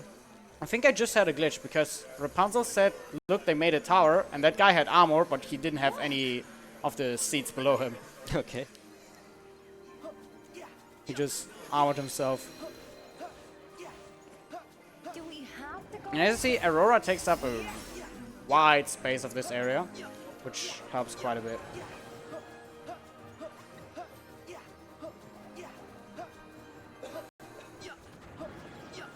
Corona is also one of the first worlds where you really notice how many frames the game drops. It's Oh, yeah. sometimes ridiculous. There's actually a spot in this world because the game, from what I observed, the game loads areas in chunks similar to other games, like Crash Transcendence is one game I could think of in this case. And if you dodge roll in between chunks all the time, you can make the game load while you're playing. It just turns dim, and suddenly there's a little, just a little bit word on the bottom set, it's loading, and you'll just have to wait. Of course, it's like just another loading screen. It can happen if you're not on SSD. It can happen on the air step that I just did as well, but on SSD it shouldn't happen. I think I got it once on my very first attempt on SSD, but that's about it. Yeah. Usually it shouldn't happen. And the rest of these fights are basically, we try to kill single targets after each other, so we use lots of fire again. Yeah. Oh, So and the Reaper Heartlet, nobodies, which are new in this game, they are very bad, in my opinion. They're terribly designed. They can go invulnerable if they like it. If they just feel like it, they go invulnerable. Usually it's when they are during attacks. And the only way to get them out of that invulnerability state is either wait it out, which is slow obviously, or use fire. Because fire just ignores that invulnerability. This fight was actually pretty good. Our main goal is to not use an ether here and keep MP at the end, because this fight does not have a ether planned. I think we have 3 bonus ethers in Corona that we can use. Yeah. And Oh my god, did not work. having MP gives us the ability to use Blizzard here, which I'm gonna do once my movement gets better. Wait a second. There we go. And now I can use Blizzard for a very long trail. They can climb walls? That was not planned, but sometimes it just happens that you jump off random walls. It's usually a DDD thing where a Dream Drop Distance thing where you dodge roll into a wall, and suddenly you're just hopping on top along the walls, which it doesn't happen in this game, which is really nice, but it's still annoying if it happens with an air slide. yeah, it's really annoying in DDD when you're trying to just like avoid an enemy, so you dodge roll, then you just firewall. Or in that game, when you dodge roll and you dodge roll into an enemy, the same thing happens. Yeah. You just enter flow motion and you're like, well. So in this upcoming part here, we actually have to normally go with Rapunzel and have her throwing us 3 times total, I think, with her hair. But Something we like just that, ignore that and just go here. Yeah, we just abuse Arrow's launching ability, And which use her gives us the wands. ability to skip to the very end of that section. Yeah, and then we only do 1 time the throwing with Rapunzel. Oh god. Nice guard. Yeah. Yeah, my movement so far is not good. This is, by the way, the spot where the chunks connect. You just saw, maybe you saw it, but the game just dropped a ridiculous amount of frames. If you dodge roll between in that space all the time, back and forth, it just loads for a second. So this is the next usage of Meow Wow, because Meow Wow is just really strong. Nothing else to say. We take care of all these monkeys with Meow Wow, and then the real boss fight starts. Yep. Not over here, Rapunzel. Yeah, this fight overall isn't too great. Generally, like. Yeah, both phases are bad. And then the finisher for the last wave, which should end the first phase. Nice. That's good. What we haven't talked about is, which is why we use the tent after getting the Damascus for a Keyblade upgrade later. We need full MP to use a link. If we are only 1 MP off, we cannot use links, which can happen later on, and if it happens later on, it's very bad. But yeah, you need 100% MP to be able to use links. In this fight, you can also get a Splash Run traction again, because that's the traction Power Walls have. If you get it, it's like a preference thing if you want to use it. Some use it, some don't, because UMP is a little bit risky I if messed you go up. for it. Come closer. Okay, And I messed what? up, Ralph. Damn. You messed up? Yep. Oh, okay. Oh, you didn't even get it. Oh. Yep. That's interesting. At least you got Flare Force. I would have saved it for the last phase though, but it's fine. It's a lot of Street Boys action in the back. I think JP got a 24. Hey, let's Really? go. I still need to get my 24. I think that's what that was. Oh, nice. Shout outs to Cool Kid for ruining our 3 days of work. I just got Goofy Bombardier the second I got 5 hours as well, so yeet. You just yeet Goofy for a second. It's Yeah. fine, don't worry about it, he'll be fine. Oh, I don't care about Goofy. Oh So yeah, usually you want to kill the second phase here with Ralph, but he has to be directly below the Further, so it will work probably. yeah. Yeah, Yeah. it worked. Good. For Yeah, me, shit. it did not That's how work. it usually works. Shout outs to using Ralph unintentionally. Oh, I didn't use it intentionally, I just used it wrong. Yeah. Oh, is that how it was discovered? I don't remember how it was discovered. I think that was before I started running. Well, the kind of like Ralph, like you meant to place blocks in like blocks around enemies, and the lights that come from the guns stun them, and then you tackle through them. No, just build a tower of Lego that just smash them all. That works. Allow his actual mechanics. Just let's just blow things up. I just Alright. imagine the developers sitting there, okay, how can we make this balance? Okay, they didn't make a good job of that anyway, but how can we implement Ralph maybe? Okay, here are the blocks, and they can shoot each other to have chain reactions. Exactly. Have a lot of damage, and if you build them in a really crazy way, you can stun the enemy. He can and tackle just through them to stun blow them, them and up. You can tackle them into the light. No, and no, all. just build a We're- tower and we're blow just 'em like, up. Yeah, let's go. Let's Build go a up. tower, or just build a tower and jump out of bounds. Even Oh yeah, better. that works as well. You can actually go out of bounds and soft lock yourself out of progressing the game. If you progress towards in a later world, you can skip an entire dungeon, and if you do that and then leave the world, if you leave the world for a certain save point at that time of the game, you will not be able to ever go back and complete the world, because some of the save points will be locked off just so you can't warp out of the dungeon. But because you never triggered the dungeon, you won't have any save points inside the dungeon, therefore all the save points are either locked or not available. And you're soft locked. And there's a bit of downtime now, Nady, if you want to, Oh yeah. Sure. because I'm about to do a mini game. I would like to give a shout out to our partner, Western Digital Black. Western Digital... Wait, that's the... Sorry. There we go. Western Digital Black is a returning partner of ESA. Western Digital Black and the ESSD provide the speed we speedrunners need. Also, I would like to remind everybody that all the cheers and subscription throughout the event will go directly towards the Alzheimer's Foundation. Alzheimer's is the most common type of dementia, with over and accounts for over 60 to 80% of all dementia cases.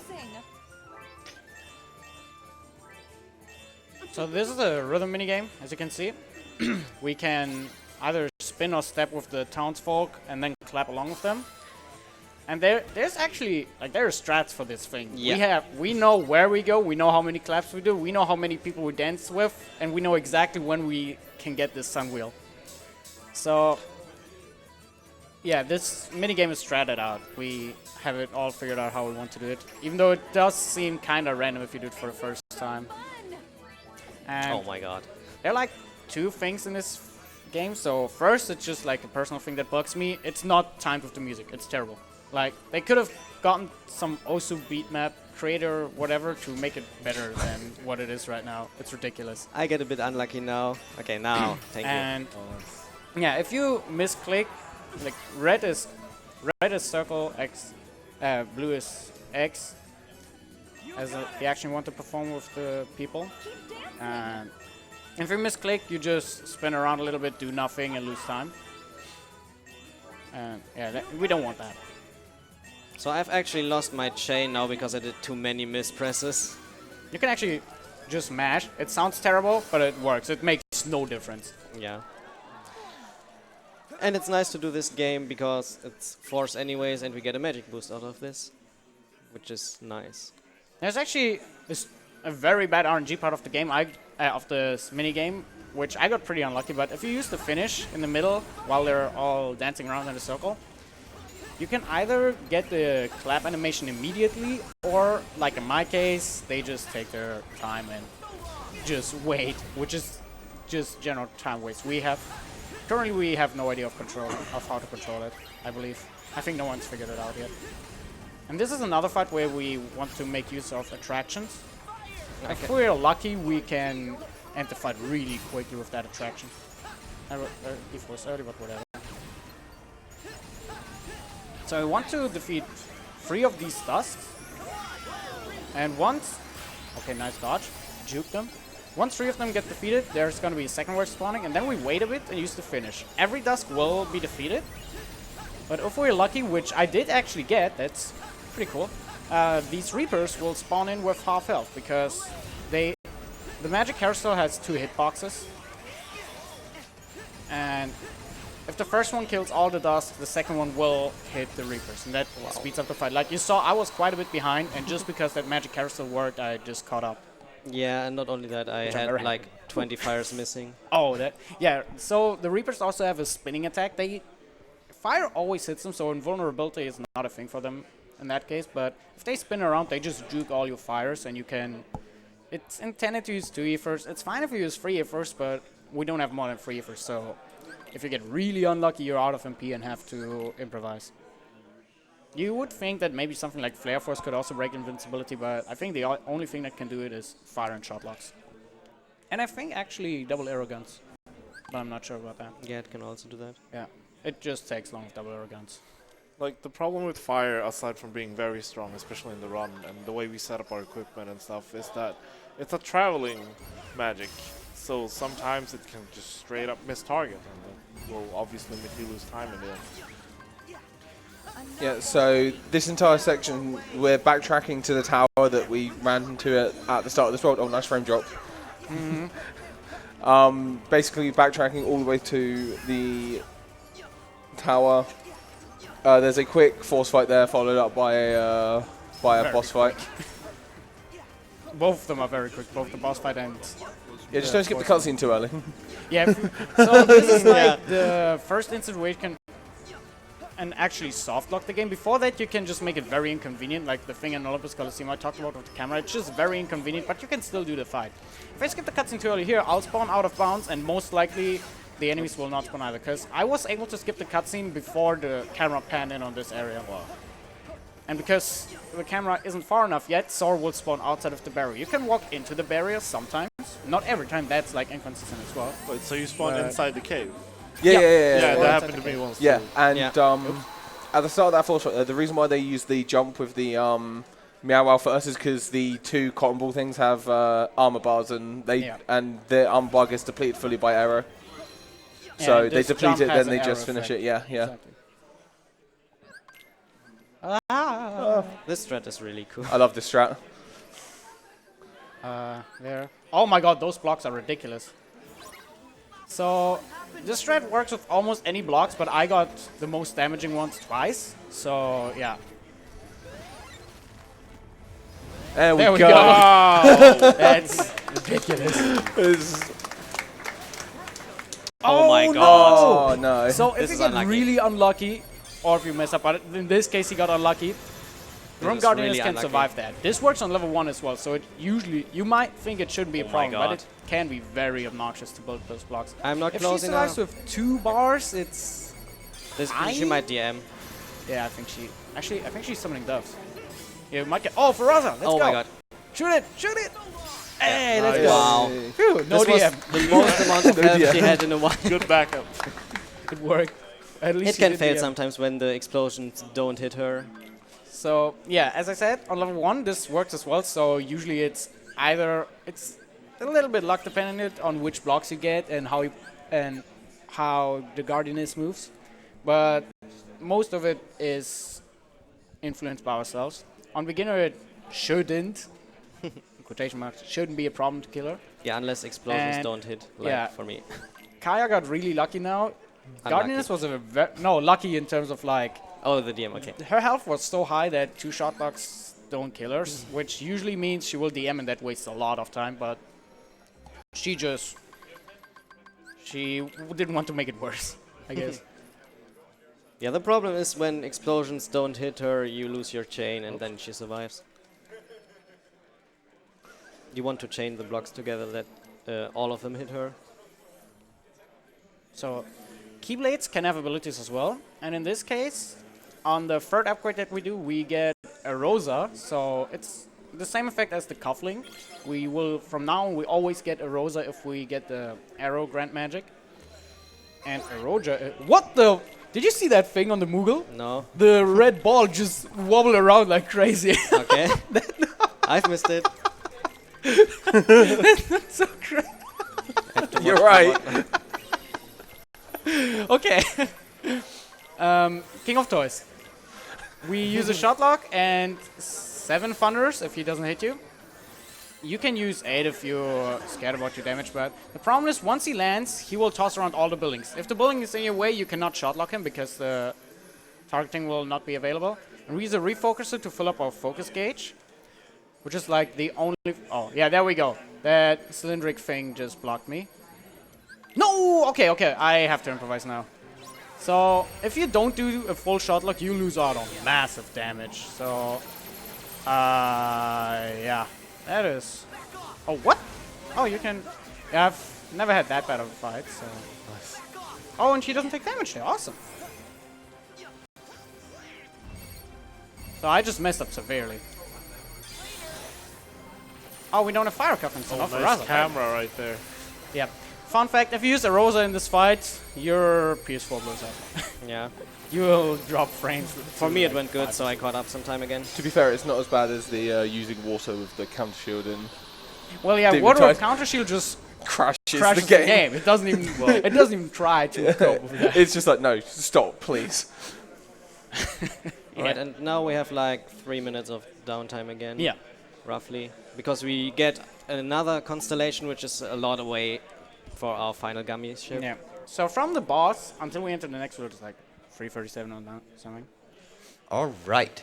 I would like to remind everybody that we have a prize of a Nintendo Switch bundled with Super Mario Maker 2. It's a minimum of a $50 donation to enter the draw to win that. I think there's like no delay. Could also play from there. It's a slight, not a huge delay. Not big. It's Nah, not it's big enough to not do it.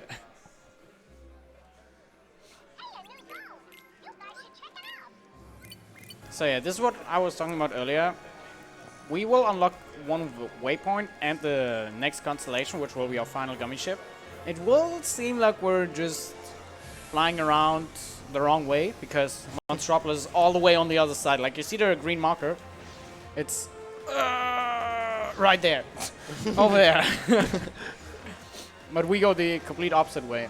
Oh yeah, watch out for the tornado on the right as well. That Yeah. boss fight. You can skip it. Yeah. Yeah, you just leave it, it's fine. If you skip it, well, like, so there are multiple bosses in every galaxy. You have like the main boss and then usually like 2 or 3 side bosses. If you skip a boss, then fly to the secret boss here and skip that one, he will T-stand. And just stand there and do nothing. However, if you kill him, the second part will never spawn, so you never get the trophy or the gummy ship for it, which means it's not useful at all. And it looks pretty funny because you can stand literally right next to him and just wreck him. Yeah. And it does And he seem also like does you're this. going really far out of your way for this, but the final ship is it's so much faster than It's worth to spend it's a so lot of much minutes. fast. It takes about 40 seconds less than with the standard one, just for this section. Yeah, even with picking it up here Yeah. and unlocking it in the menu here. So yeah, you saw us entering the gummy mission menu twice. That's just because that's our fastest way to get the constellation actually unlocked. We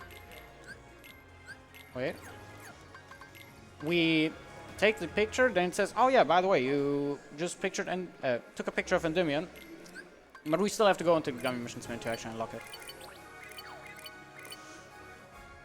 And now we can go to Monstropolis and just look how fast that thing is. It's This is ridiculous. another gummy It's skip also section very now. strong. Oh, good thing you said that. Wait, oops. Yeah. You had to do it once, didn't you? That was definitely not intended. Not at all. Now that would be some energy if you did the rest of the playthrough with that. All right. I mean, I could do that, but I don't know how well it would be. So, If yeah, this goes next gummy skip, by pretty fast, then it's fine. please. Okay, I mashed horribly. I think I just like stopped pressing the button when I actually need to. I'm gonna sit like that so I can mash better. Hey, retrying does not do anything. You want to abandon the battle. Yeah. Can I like? Wow. Can I like not? This is one of the worst parts in the game. Yeah, gummy skips are terrible. And basically we're showcasing why. Whoa, Yeah. at least I got that one in a reasonable amount of time. It was not good, but it's... Oh my god, I just regret. I mean, it's a one-frame trick with like no setup. Yeah. So it's a It's frame-perfect trick hard. with no setup. Wow. Come on, please. Okay, 5 is more than we fail it usually. Yeah.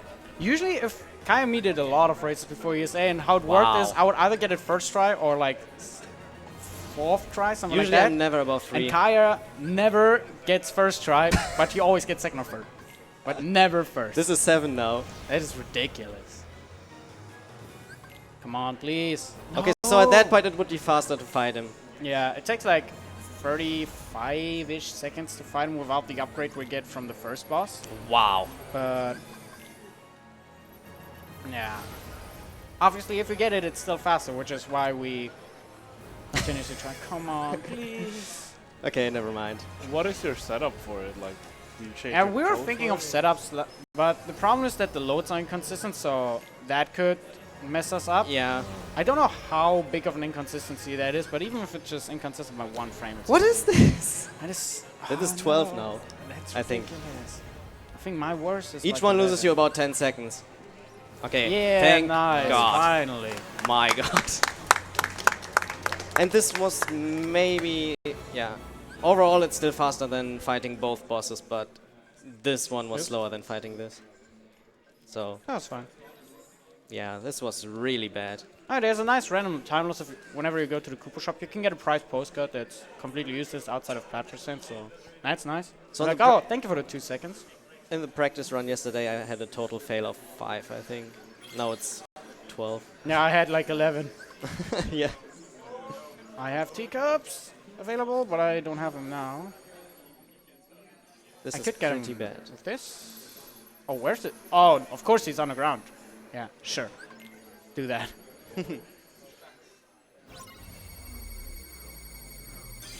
Yo, okay, Sully has its own 2.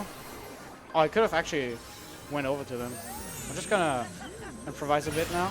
Usually want to use another Meow or Thunder, but in that case they were very far away. So I'm just gonna use Mirage Stuff. The combos of Mirage Stuff are based off your magic stat, so because it's through the roof, the damage will be very high as well. Now, very important, I have the Mirage Stuff, and I want to keep it for the final boss of the world, which means I'm gonna swap it out, because if I enter any of the 2 rails in this world with my Keyblade, that transformation gets reset. But the one that's basically like in your pocket or wherever Sora keeps them, you just... Well, it's a chain, so it doesn't put... Yeah. It doesn't take that much space, but... Yeah, he just puts that massive hammer. He just puts it in pocket. Yeah, just like.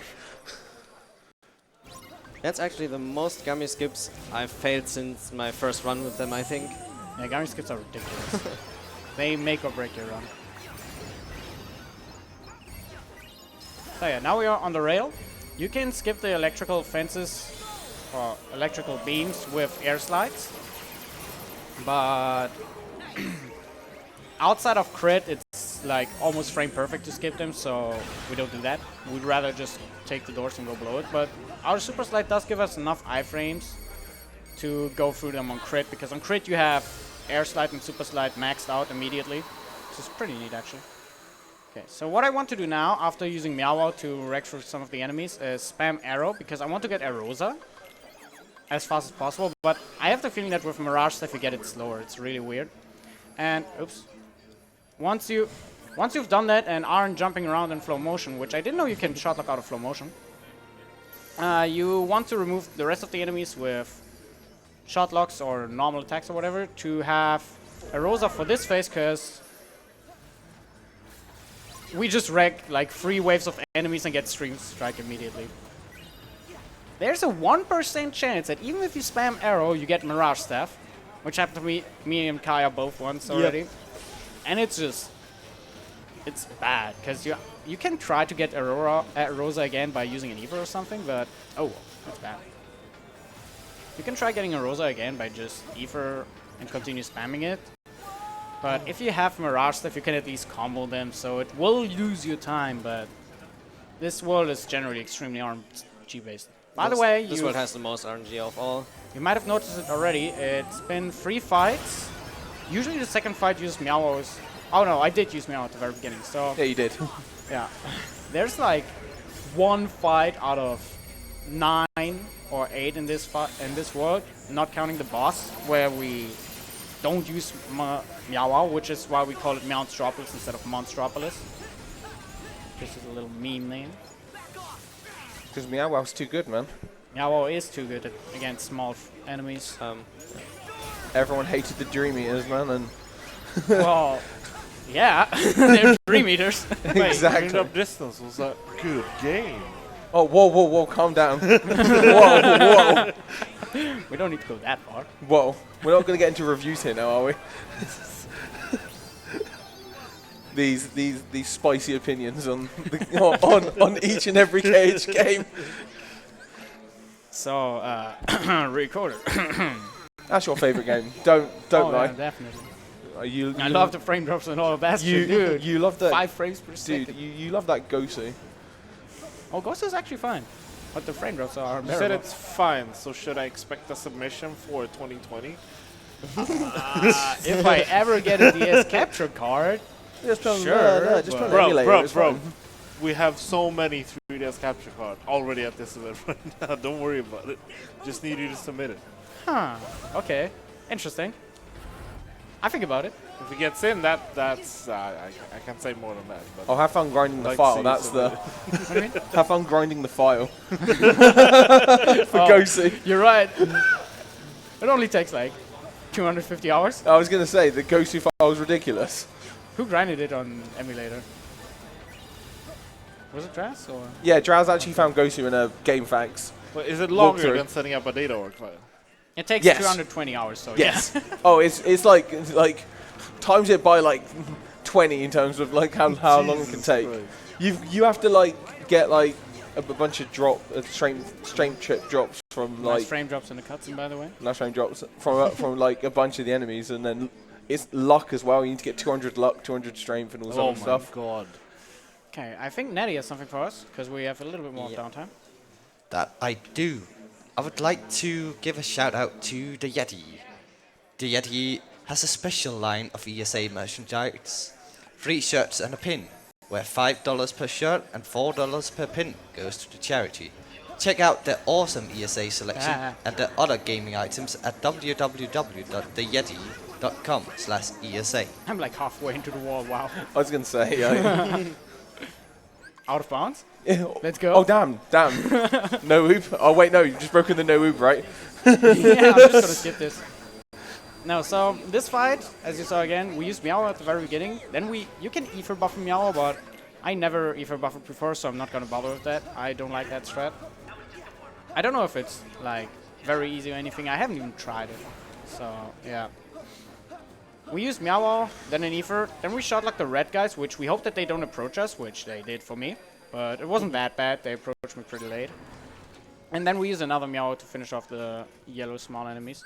And right here we have 2 computers that we have to smash just to progress, because smashing them makes them do what we want, apparently. So this fight is bad. It's worst. like, it's like one of the longest in the game. Like it's ridiculous. And The it's problem with one this of the fight worst. is it has an extra wave possible. That guy almost canceled my shot. Like, he did Oh, that wow. so often. I'm happy it like late. But there's an extra wave that can spawn. It's determined before the fight. We don't know when exactly, but at some point before the fight, it's determined on whether you get the extra wave or not. Which I did. Yes, so I got it, yeah. that's pretty bad, because I don't know how to handle that. This loses you at least 15 seconds. It loses you way more time than you want. And then you have. Wait, they spawned up there? Yeah, 2 red guys spawn up there, and the rest spawns on the bottom. I'm just gonna cancel my Mirage staff. I'm just That's gonna not- grind again. Common, is it? Oh my god.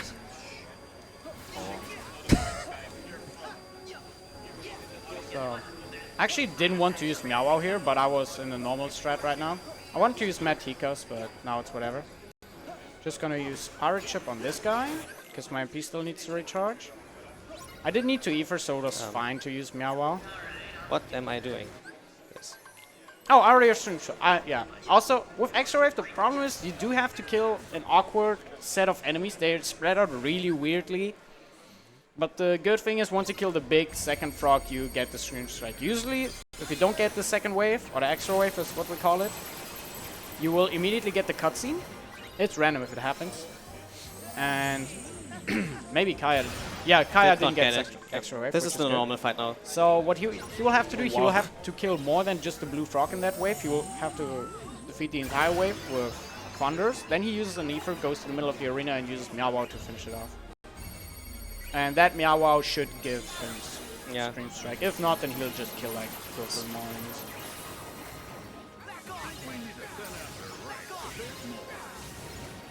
So yeah, as mentioned earlier, air stepping is really good if you need to go somewhere very quickly. The best case, this kills now. Yeah, this gives you Scream Strike now. It didn't. Okay, never mind.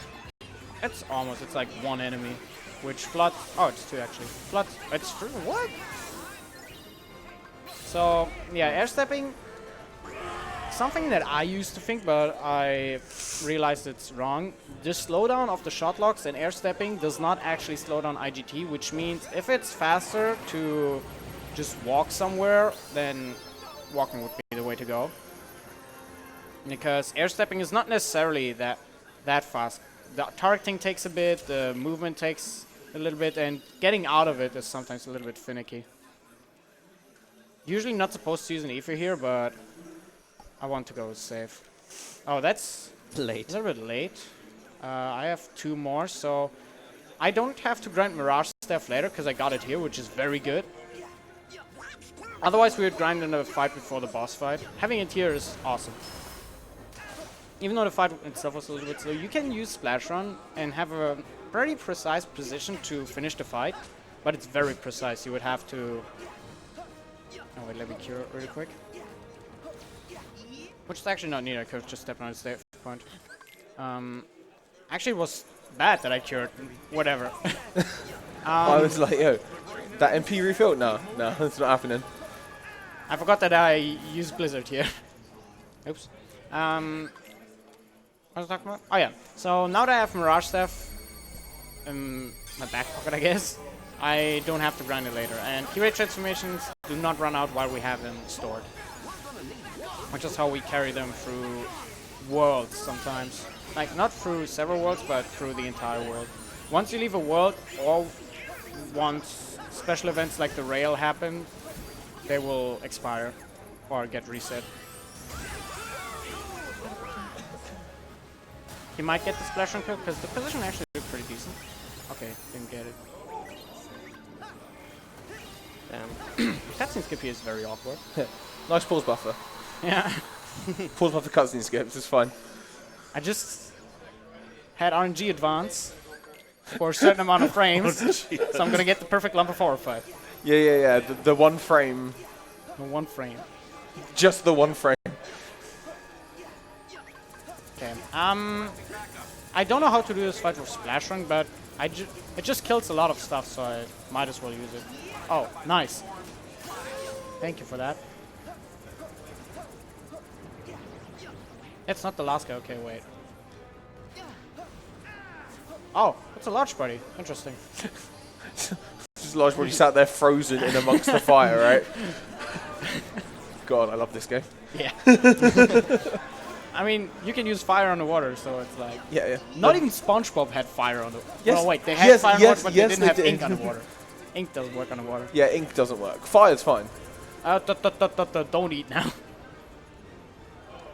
Grease, Sora. So, usually you want to enter the fight without any hits or without any arrows on your situation command bar, but because I already have Mirage Staff, it doesn't matter. I'm just gonna shot lock the guy in the back. Maybe, yeah. And then use Meow again. The last Meow we used in this world. Not in a run, but in this world. Boop. Okay. And I think you can go with some more donations, maybe. I would like to take this opportunity to give a shout out to View Sonic Elite. Thank you to View Sonic Elite, who are providing all the gaming monitors for the event. With over 30 years of experience working on CRT to 1 millisecond LCD monitors, ViewSonic Elite is using that knowledge to take the gaming products in a new direction. So, Kai just finished the second firefight, which I think it looked better than mine. I think don't know. he saved a little bit of time. And he still has to get Mirage stuff in the next fight, so you're gonna see how it works usually. Yeah. This cutscene is, or this loading screen is another one that can glitch out your movement, but I'm getting pretty lucky with that right now, because I keep forgetting about it, but it just doesn't happen, so it's like, good, nice. And now we have Lamp of 4. We're gonna create some clones of the Mirage Staff, and all of those clones will shoot the enemy now. He has a ridiculous amount of defense. I think he has like 90 defense or something. So doing a high amount of hits is better than just hitting him with a strong move. And if we're lucky, like I am right now, Mike will give us a buff, and that does ridiculous damage. So I'm just holding X, waiting for 4 wiggles on Sora, and then I continue attacking. Or then I move quickly and then continue attacking. If we do it properly, Mirage Staff will not run out, and if we get lucky, he will not go into his second phase. But now that I said it, he will not go into the second phase, yeah. RNG manipulation. RNG. It was the pause before the. It was the pause. Yeah. Yeah. And Mike buff. So there we go. Nice. That's perfect. So skipping the second phase saves quite a bit of time. Which is also RNG set. Yeah, it's completely luck based. I got lucky that he did the dash attack, which that one at this point of the fight takes longer than usual and gives me enough time to finish him off. What he also can do is this attack, we didn't see that one at all. He spawns clouds. I don't know if Mirage Stuff is immune to that or something, but I've never gotten hit with Mirage Stuff from that. Usually what it does is turns 2 of your commands, attack, magic, items, link, to thunder. So every time you press on thunder, you take a bit of damage and get stunned for a second. And it just swaps around between the first and third or the second and fourth. As I said, I think Mirage Staff gives you immunity to that. So he dashes a lot. What he also can do is he can spawn 6 tentacle hands out of the floor, which is the one opportunity where we would use Meow one more time in this world. He will go because to the second phase. either Meow or Rosa finished that off. Probably. Come on, Mike. Yeah. Oh, so close. So Kaya got really close to the second phase, okay, but now you can see how the second phase looks like. If he has a low amount of health, like right now, you just spam fire and he dies. If he has a little bit more health, like around 2 bars, I think, is when you would do a 28 shot lock. The problem is that there are a lot of small enemies in the back that don't actually take damage. Like, they don't have health, they don't take damage, but they still take up targets on the shot lock, which is very unfortunate for us. If he has a high amount of health, which with current strats, I've not seen it happening at all anymore. But if he has like, I would say 3.5 or more bars of health, I think 3 bars is already enough for that. You would summon Rolf again, but because his hitbox is wiggly, you have to improvise on how you do it. You just build some blocks around him, try to cover every single point where he could wiggle to, and then use the finisher to hopefully defeat him like that. If Rolf doesn't work, you lose a lot of time. But having to use Rolf is already a pretty big time loss. So mostly set us apart right now were the gummy skips. Yeah, the gummy skips were a big deal. And now Lamp of 4 as well. I mean, that's like 5 seconds. No, that's a little bit more. You have to sit for in the animation. And I think my fight was generally good. I had like 2 or 3 buffs from Mike. This is another cutscene where the movement can glitch out, so I'm not going to touch the analog stick. I'm going to remember it this time. Actually, I can try and show how it works. Maybe. Let's see. Like, I'm holding forward right now. It's not going to happen though, but... yeah. He just walks backwards or to the side, and he just does whatever he wants in that case. Alright, you can say something, Nadie. Yes, I have a $10 donation from a Trillatron. It says this one is for Mary, and it goes towards naming the dog for Nintendogs later.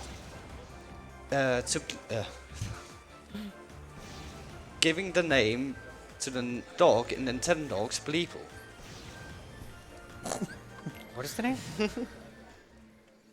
Bleeple. Bleeple. B-L-E-E-P-L-E. Bleeple. Come on! Oh, whatever. I was just going to try it again. This is bad, So, yeah.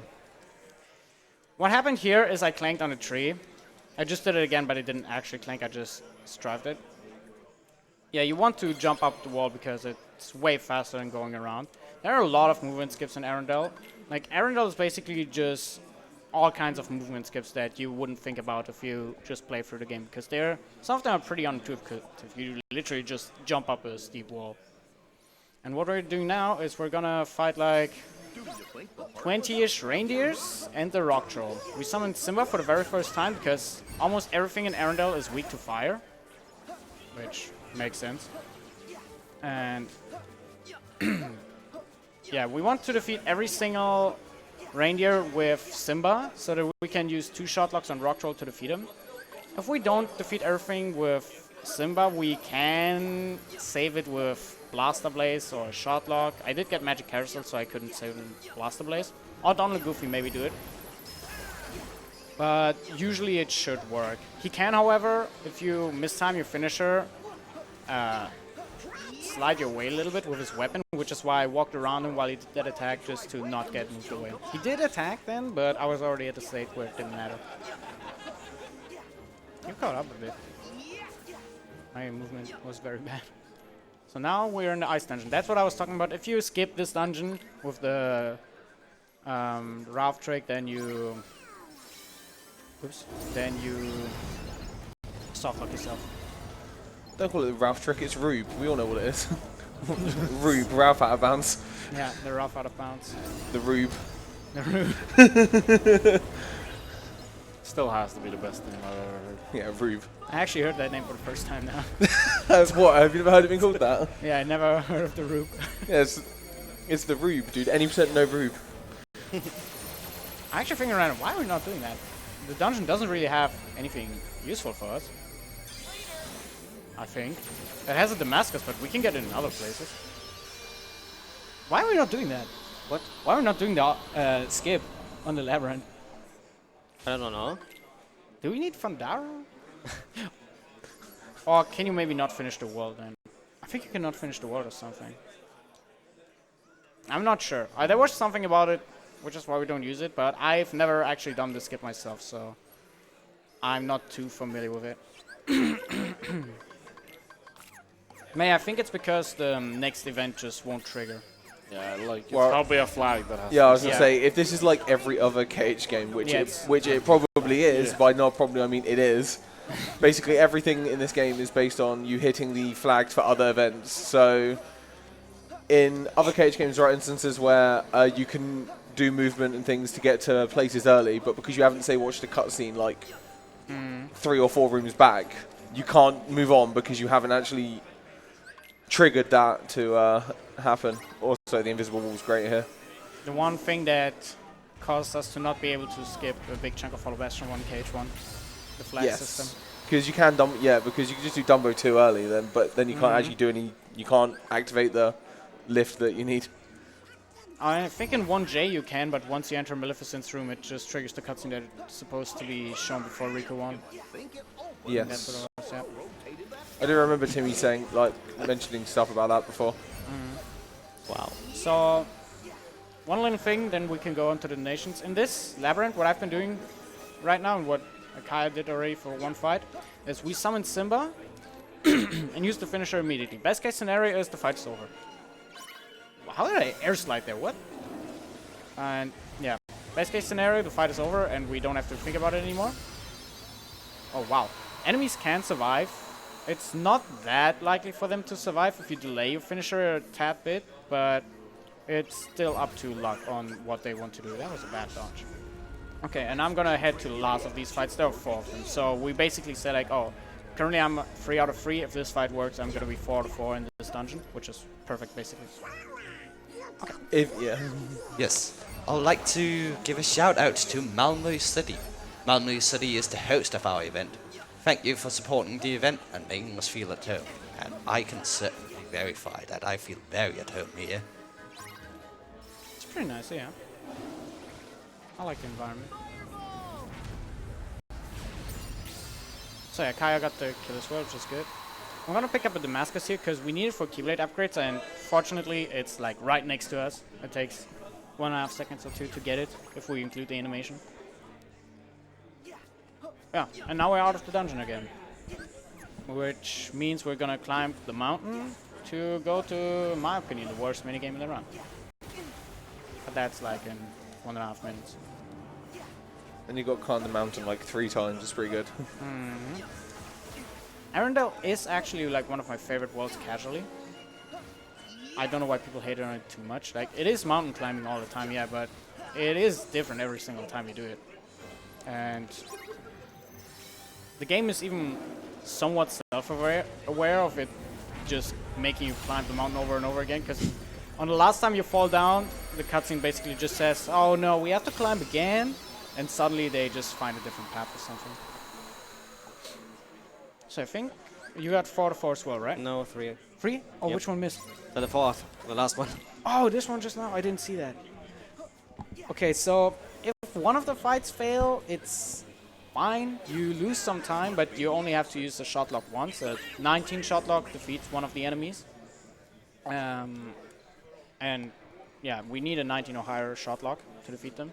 However, if we have to use more than 1 shot lock in total, we will not have enough shot lock for the upcoming fight. Why do I have full shot lock now?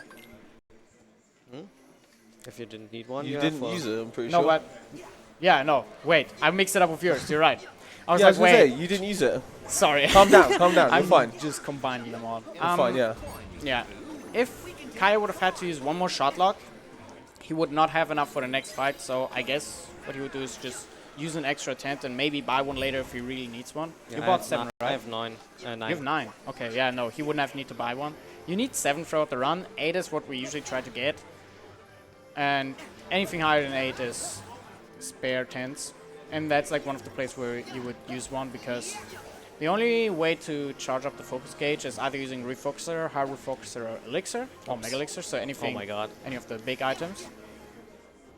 Tent in the menu, getting drops from enemies, or like the focus gauge drops, just like HP and MP bubbles, or touching a save point, or leaving the world in that case. There's some certain events that completely recharge you, but they're somewhat rare.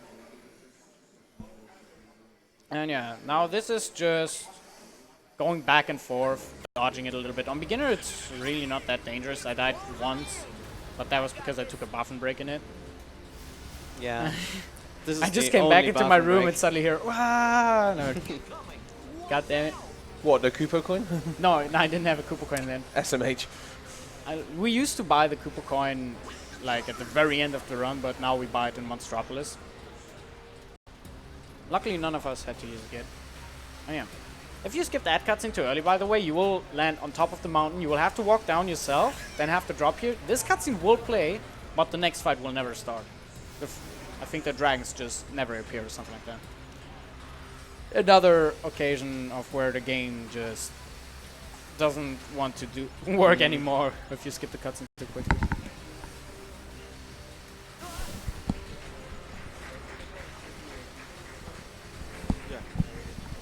I guess so. Just go back and forth, it's fine. So yeah, as I was saying, you can take a buff and break during that. Damn, the co-op percent. The co-ops. Dude, Oh, is one this player to co-op world controller. record? One player to controller, let's go. No, so in this part you actually have to watch where you're going. If you bonk into something, you lose like 3 to 5 seconds, depending on how bad you bonk. This part is where you can bonk. You can jump here to land right behind them at the very end before you land, but you can also just weave between them. And we collect a lot of money during this. I don't know how much each of these coins are. I would say 1, but they're most likely more because money is busted. Well, they in this look game. like the 10 size. Yeah, one. they are 10 size. So yeah, it's most that's what likely they more. look like. They look like the 10 size, but Yeah. if they give you 10 for everyone, like especially like this bit here where you do the jump. Yeah, it's just like, boom, That's 2 like- ethers. Yeah, easy 2 ethers, easy. You can skip that. No, watch it. It's fine. That's I'm trying to win over here. Shh. Oh, there we go. So yeah, now we fight the dragons that were chasing us in the avalanche. Perfectly showcased. We use 5 arrows and a shotlock for the first dragon, which did kill, nice. Then we aim on this. Oh, it didn't kill. Why did I see XP then? Weird. Then we use fire on the second guy Faraza to obliterate him. And then we attack the last guy. 2 more fires, Faraza, boom. Nice. He had over 1, I think Faraza does like 1.3 bars of health or something. It's ridiculous how strong it is. Wait, so this means he has to do something and then there'll actually be a race. Because this is not fair now, because I co-op that one. Oh no. Don't make me I play mean, this this game. happens when you drink too much. Can I give him like the controller doing a loading screen? Oh yeah, I'll press X. Oh wait, heal. I'll press X, it's fine. Nice. Co-op. Let's go. Yeah. I'm not gonna lie, I got a bit confused because I play JP, so I was like, wait, he's not jumping. Small panic right there. Damn, final mixing, dude. Too hard, man. Too hard. You can press triangle on the final command. The last ray thing on Final Xehanort. Yes. Get final input, right? I just have to skip cutscene out of that. Which still count to IGT, but RTA will end at that point, yeah. So now we have to collect Olaf. There's 1 piece for the head, 1 piece for the legs, and like 3 or 4 pieces for the body. And you can have some funny cutscenes where his body is suddenly like 50 times the size of his head. Or like a oval shaped thing where he just looks really goofy. And yeah, you just collect the 3 parts, assemble him, and there's a little cutscene where you have another fight where you use Simba. This world is basically Pride Lands with snow. And lots of mini games. Yeah. So, Pride Lands. Yeah. And yeah, we summon Simba, scream a few times to have the Faraga, and boom, that was a very good fight. Usually, like the best fight would be 3 Faraga roars, but that's ridiculous if you get that. 4 is the one you want to get. Like, you want to get 3, but it's very unlikely you get 3. And then there's the little menu. I'm gonna equip the Mage's Earring, Elixir, Ether. Oops, not Goofy, not Donald. There we go. Air Slide and wait. Again, up, Grand Magic Extender, Air Command Plus, MP Safety, Air Slide, and Double Flight. There we go. Now I got it. It's got XP 0, man. Oh yeah, and XP 0. Why not? It turns to a level 22 run. Yeah, level 22, man. Nice. Can we have a new category for that? You'd have world record right now. It's fine. Nice. I'll probably soft lock in San Francisco, so it's invalid.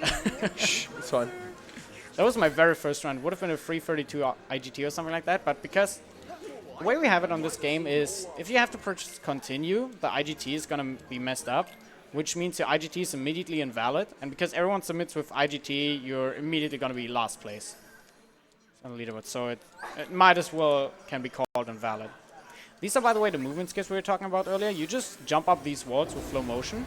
Flow motion isn't as powerful as in 3D, where you can just jump into walls and do the super jumps as much as you want to, but it's still powerful enough to skip some rooms, and I think it was done like that intentionally. Oh god. Kyle does an alternative strat on the Simba fight just now. On the Olaf fight is what Which we call went it. really wrong.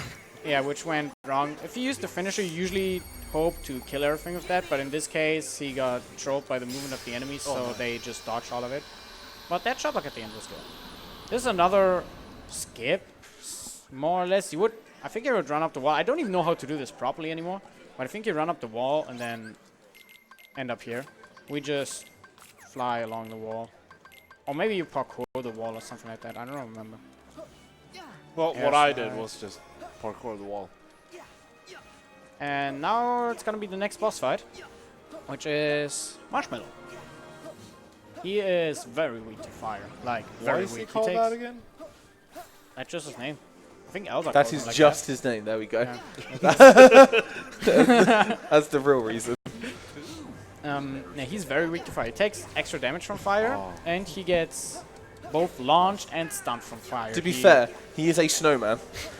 Like right there, he dances around because, yeah, he is a snowman, and he can freeze me if I'm like just too close for the freeze attack. Now I know how the large body felt. Damn. And this should knock him up. Never mind. This should knock him up. Oh, he just jumps. That's fine. There we go. Usually it's a finisher that knocks him up, but yeah, there we go. That's the marshmallow fight. You usually just shot luck at the end, but because it went a little bit wonky, I fire spammed. That's like, if in doubt, spam fire. Exactly. Yeah. How to play K3 in a nutshell. So If now, it don't work, fire will work. now I used cures, so by the time I get to the next section where I need MP, I will have to do full MP again, because the MP recharge is fast enough for that. And then we're air sliding over here to get the force ring. I think it was either the force or the sorcerer's ring that back in the early days of the run, it was Synth, I believe, but I haven't ran at that point yet. But now we pick both of them up. We have got the force ring out, and we're gonna get the sorcerer's ring in the next world. And now Kaya's going up to the marshmallow fight. Maybe that goes better than mine. He can also armor, which is very unlikely, but he can do that. And if it happens, you would probably just do a 28 shot lock, because that should shred through his entire armor. Counter actually does quite a bit, at least on crit. And what's it called? Happy Gear shot lock. That one shots the armor. I don't know how, but it does, even on level 1.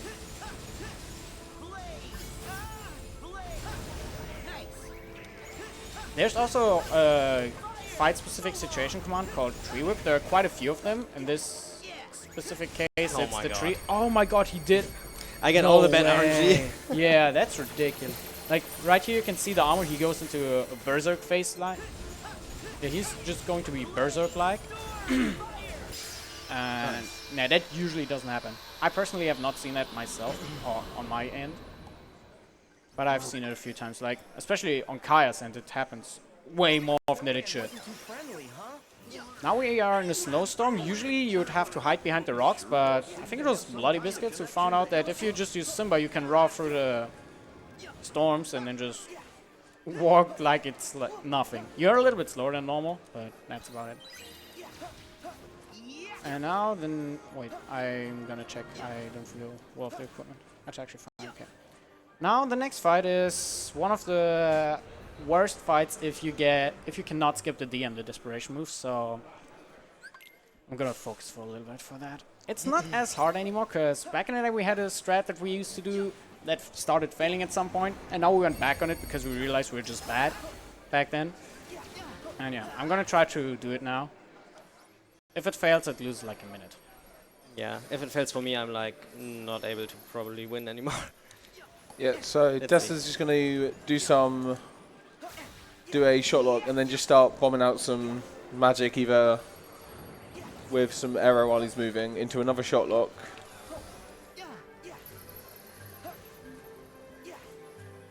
Okay, that was now it's not good. Yeah. Yeah, I got unlucky, but he can still get damaged. Come on, maybe if I get lucky. Okay, it's not over yet. Now bombs out some more fires. I just hope that he doesn't DM from this, but he might. Okay, it's not over yet. No, he DM'd at the very end. That is unlucky. That was unlucky. So generally, what you do is you wait a little bit with the second shot. Like I waited way longer than needed, and he still attacked. So I was pretty unlucky with that. And now he's gonna throw his Genki Dama of Doom or whatever that is. Yeah. The Dark Spirit Bomb. And I'm just gonna spam arrow doing this. I hope to get Arosa. I got Faraza, very nice. If the timer goes below 25 seconds, I will not use the Sub-Zero Impact, but I did get it early enough, so I'm gonna use that. And they're gonna destroy that Genki Dama real quick. He shouldn't DM again, because he so will low be on stunned, health. and he has like half of our health, so that was just extremely unlucky. Yeah. But it's fine, we can see the Genki Dama, I guess. I hope it works better for Kaya. I don't know. We'll see.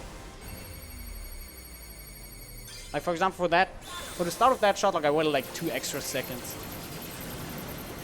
Oh, it worked. Okay, nice. Yeah, 1 fire. One fire. That's all that was needed. One fire. He's getting staggered a lot. Yeah, but it looks good. I think that's If it. he doesn't howl now, it should be it, yeah. Yeah, you got it. If I get this off. Very nice iframe. Yeah, okay, this should be it. Booty cam on Marshmallow. Nice! Let's go. Sick, dude. That was good. Good shit. That's how the fight should have looked like. But now the race is pretty close. Back to again. even again, basically. I took that DM on purpose. So Yeah, like I failed the gun I 6 did. on I purpose. The body stock. The for me, homie don't stock, have dude. I mean, they just Literal. saw how much time it loses if you Yeah. get this move. Like I was so- over a minute ahead, and now we're tied almost. Yeah, Maybe like like 25 20. seconds. But that loses a lot of time if you get DM'd. It's usually pretty much a PB killer. I think at this point, if you mess up 2 fights, you're actually like tied, right? Yeah. There's still Davy Jones, for example. Right. Yeah. Yeah. That's gonna be a problem for you. Yeah. Carabine 2 is a thing. What was that little shot that just came out of the waypoint? Was it the impact thing from Dash, like the little flash there? That was weird. Why are there so many graphic glitches right now? The weird Moogle thingy. Now the shot out of the waypoint. Texture's not loading properly. Probably, yeah. That's weird. Whose man's is this? Okay, so that's the reason one of the reasons why I unlocked the waypoint earlier. You're going to Arendelle right now. Right. You're going to Arendelle right now. Wait, I'm dumb. Yeah, you want to go there. You want to fight Skull again? No. Yeah, forgot it. He just wants to re-get the DM skip, it's fine. Okay, that was not smart. Yeah. Okay. We get And yeah, it. we You unlocked the wanna one-up? waypoint for Arendelle and Yeah, look there and Pirates. then muscle memory. Right here we make big use of the Blizzard Trail movement, because without it, it takes ages to catch up to the ship. Like this, it's just do 2 Blizzard Trails, super slide, attack, air slide, that's it. So now we have the Anchor Riders. They used to be terrible, because back then on 1.0, before 1.05, the upcoming boss fight was ridiculously terrible, and we needed a lot of strength to make it work properly. However, luckily, the patch made it so we're doing a certain base damage at all times, or a certain amount of damage at all times, no matter how much strength we have, and that damage is enough for us to cut out 2 chests, 2 menus, and generally we just have less strength. We don't focus on strength at all. And this fight was very weird with the strength setup, because you just do way less damage with magic, and now this fight is better. The Vulture fight is a little bit slower, but yeah. We save 2 chests and 2 menus. When you want to do in that fight, use 4 fire rush on each, and then a full shot lock to finish them off. If they move too much, you can improvise a little bit. I had to do that, but now we're on the main part of this world, which is why this world is one big gimmick. That was good. And yeah, we're gonna be a lot on the ship in this world, especially in the second part. But for now, we're gonna fight a pretty gimmicky boss. We're gonna get a new mechanic introduced that's never gonna be used again. So that's always fun. The one-use mechanics. It's like as if BBS would say, oh yeah, by the way, shotlocks are a thing, but only in the fun fight. Yeah.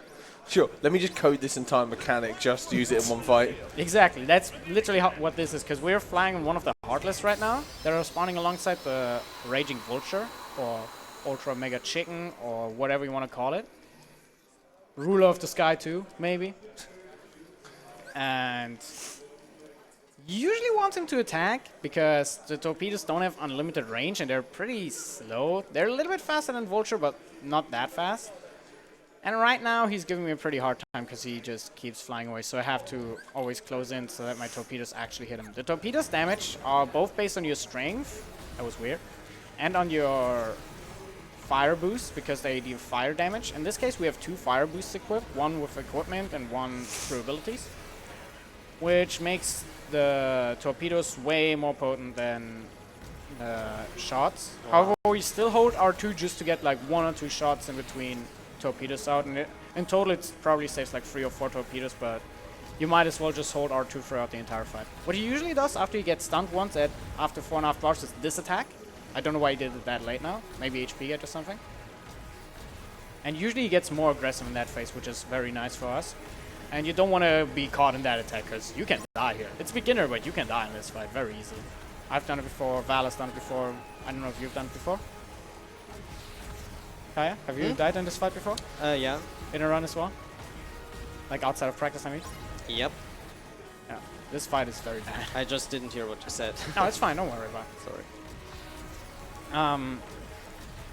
Another problem with this fight is, as you see, or as you could guess, this is very RNG heavy on what pattern he gives you. At the very beginning, for example, he just never attacked, which means I had to approach him a lot instead of shooting torpedoes.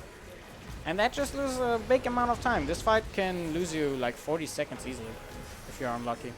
But I think that was fine. I didn't look at the time exactly, so I don't know how long it actually took. But it did seem fine. However, Kai's looks better. Yeah, I got better RNG Yeah. with his patterns. But now this world starts getting good. Finally. For like 2 minutes and then it's bad again. So what we're gonna do now is something that I forgot a few times on PB pace, is we're gonna buy some more food, the crepes to that, and then some ethers. We have 21 and I think 3 in our stock, so that's fine. Gonna heal a little bit, and then we're gonna go down to the water. It's important that you have your Keyblade equipped, like the Keyblade you want to have here before you go into the water, because you can't change Keyblades. I'm trying to right now, and I can only switch my command menu. Back then, we had Happy Gear as well, so we would switch from Happy Gear to Mirage to Ever After before we enter this section. But now that we don't have the strength quote, it doesn't really matter. I'm gonna break the boxes to get an Adamantite here. Is it Adamantite? It is Adamantite.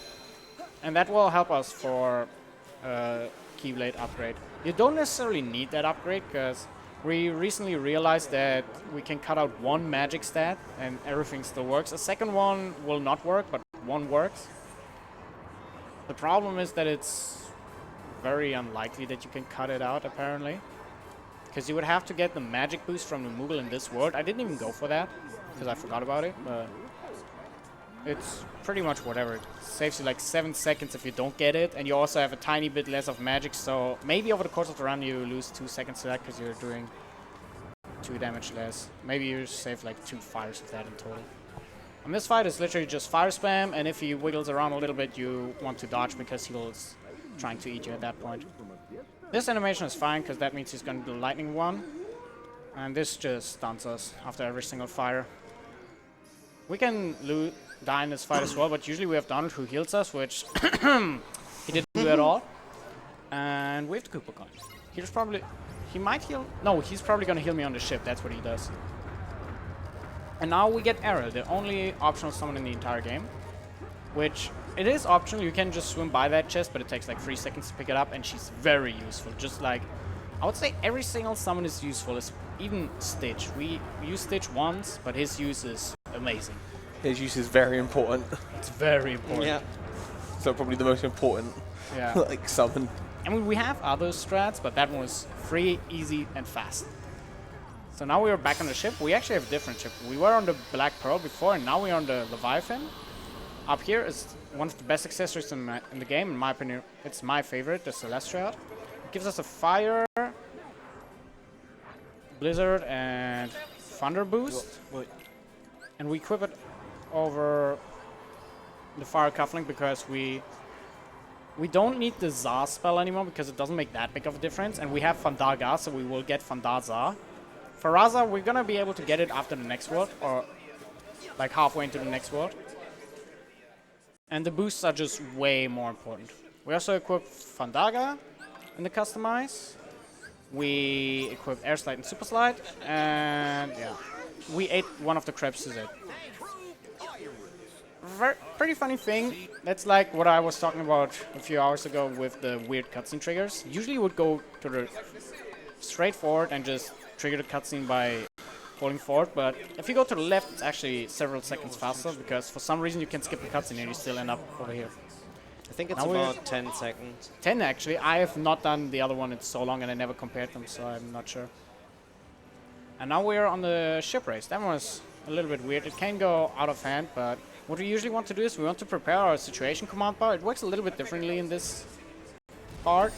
We don't have arrows, but we just have the bar itself. We want to prepare it as far as possible without actually getting a situation command before we enter this race. And then we get Tailwind, which is the situation command we get from green orbs 3 times, which gives us a massive speed boost. And after that, we just shoot every single ship that comes in our way. We dodge tornadoes, and what you can do, if a ship crashes into you that is already defeated, you can just water wall it, and you will not get blocked at all. On the ships that are still intact, they will ram you a little bit, but you don't lose much speed. You usually just get turned around a little bit. That is a lot. Those are a lot of ships.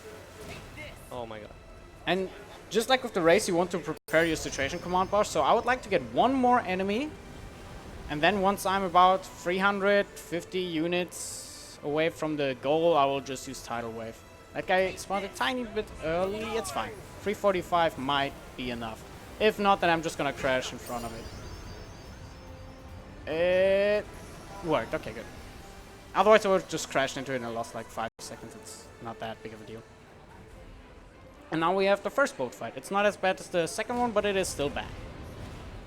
I'm happy that we found the one cycle strat, but I still don't like it. I do not know how I shot that thing in the back. I somehow just hit it without even aiming it in. I'm gonna go for that one next. And there's a tornado right in front of me. Okay, I guess I'm gonna go for that one then. The tornadoes usually just turn you around and drop your speed immensely. They're pretty annoying. And they don't spawn that often in this fight. What we want to do here is we position our camera towards the boss ship to use Tidal Wave. Oh, Then we crash right into him to do a massive amount of damage. And hopefully kill the other ships as well so the wind chasers don't go for them. Then we use wind chasers, which is basically just auto aim. I'm not doing anything. And then we change into raging cannons. The ship never teleports and he doesn't do anything at all. Maybe I have to shoot once or twice now. Yeah, I had to shoot twice now because I did a little bit low damage with wind chasers. Some of them got to the ship in the back. Now I just have to match triangle for the reaction command. I didn't switch customize.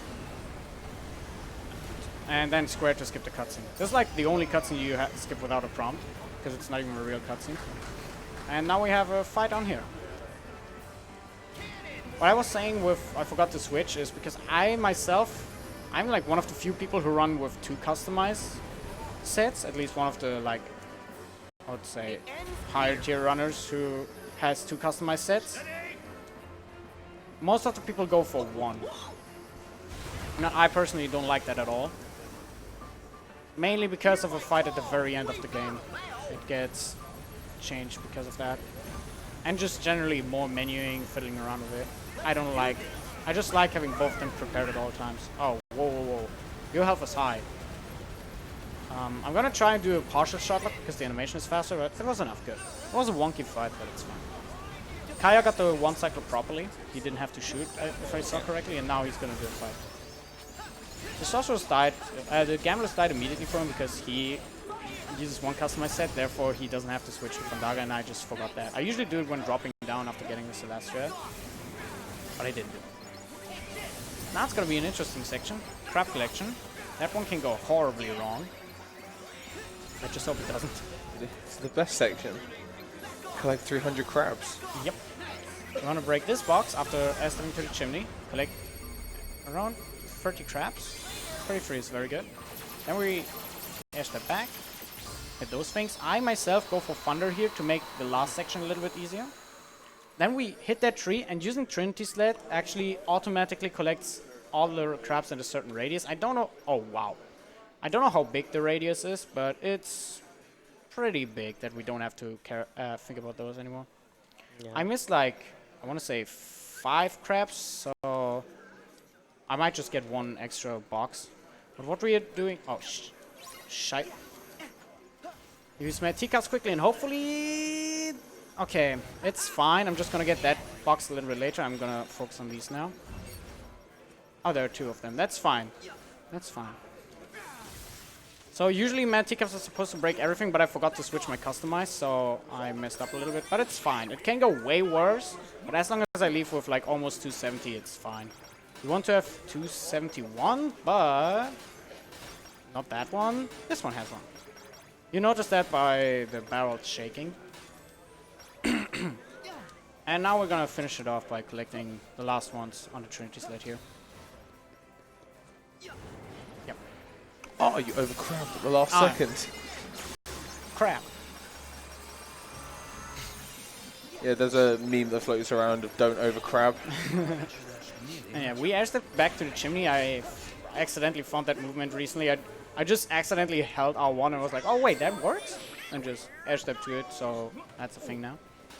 And I think Kaya got the exact amount of crabs he needs, so he shouldn't overcrab. If I don't miss crabs. Oh wait, I you missed one. But it's fine, you can get it. And yeah, we picked up the Sorcerer's Ring behind the waterfall because, as I said, that's one of the accessories we use to Synth. But now we actually collect it because that's faster. We go next to that anyway with the fastest crab round. And yeah, the collection is really weird. You have to wait until it's like almost collected. Yeah, usually I don't miss those, so it's really weird. Yeah, and then we have a menu. We equip 2 ethers on the missing, on the empty slots, and equip the Sorcerer's Ring over the Rune Ring. And now we're going to the last Disney World. We didn't finish Caribbean yet, but we're gonna do it later because we're gonna get quite a few necessary and useful things in this world now. Mainly magic upgrade, and magic boost. Also, the second to last going mission we have to do. Don't be me over there. Be warned. Yeah. So back in the day when we customized our ships, those mines were actually really scary until we got Endymion because they could one-shot us. At this point, I think we need to fly into 20 of them to start getting worried or something. I don't know. They barely do any damage anymore. And back then it was actually very scary to fly past those. So Kaya does an alternative route. I don't do that because I personally think it might be a little bit slower, but with IGT it might be faster because you have a little loading screen. Yep, you have IGT. If you, as Rebel explained it earlier, you can fly into a battle and restore your boosts. And that works like everywhere. You can do it at any point during the gummy missions. And doing that here gives you boosts. It's slower RTA, but because RTA doesn't matter, it's not really something we need to think about anymore. Yeah, it's like one of those strats where potentially you'll lose time through either slight loading screen or anything like that, but since RTA doesn't really matter, you pick up all that time. There was a situation, nice finisher. Yeah, happy? Yeah, I'm happy now. He better do it as well. Otherwise, that's only 50% You've of got to happiness. validate the run. Yes, verify the you have, run. yeah. Verify the run here. Don't even submit it, just here. That works? Interesting. I didn't know that. That might be how I lose time on that. Oops. Yeah, basically, one of the major benefits of the main timing method being IGT. Say you forgot. Yay, there Say like you accidentally you accidentally leave a world or you forget something and you need to go grab it again. The load screen that loads the world doesn't actually count as much towards your run IGT as it does via the RTA. Which is why switching worlds in the middle is actually really useful. Yeah.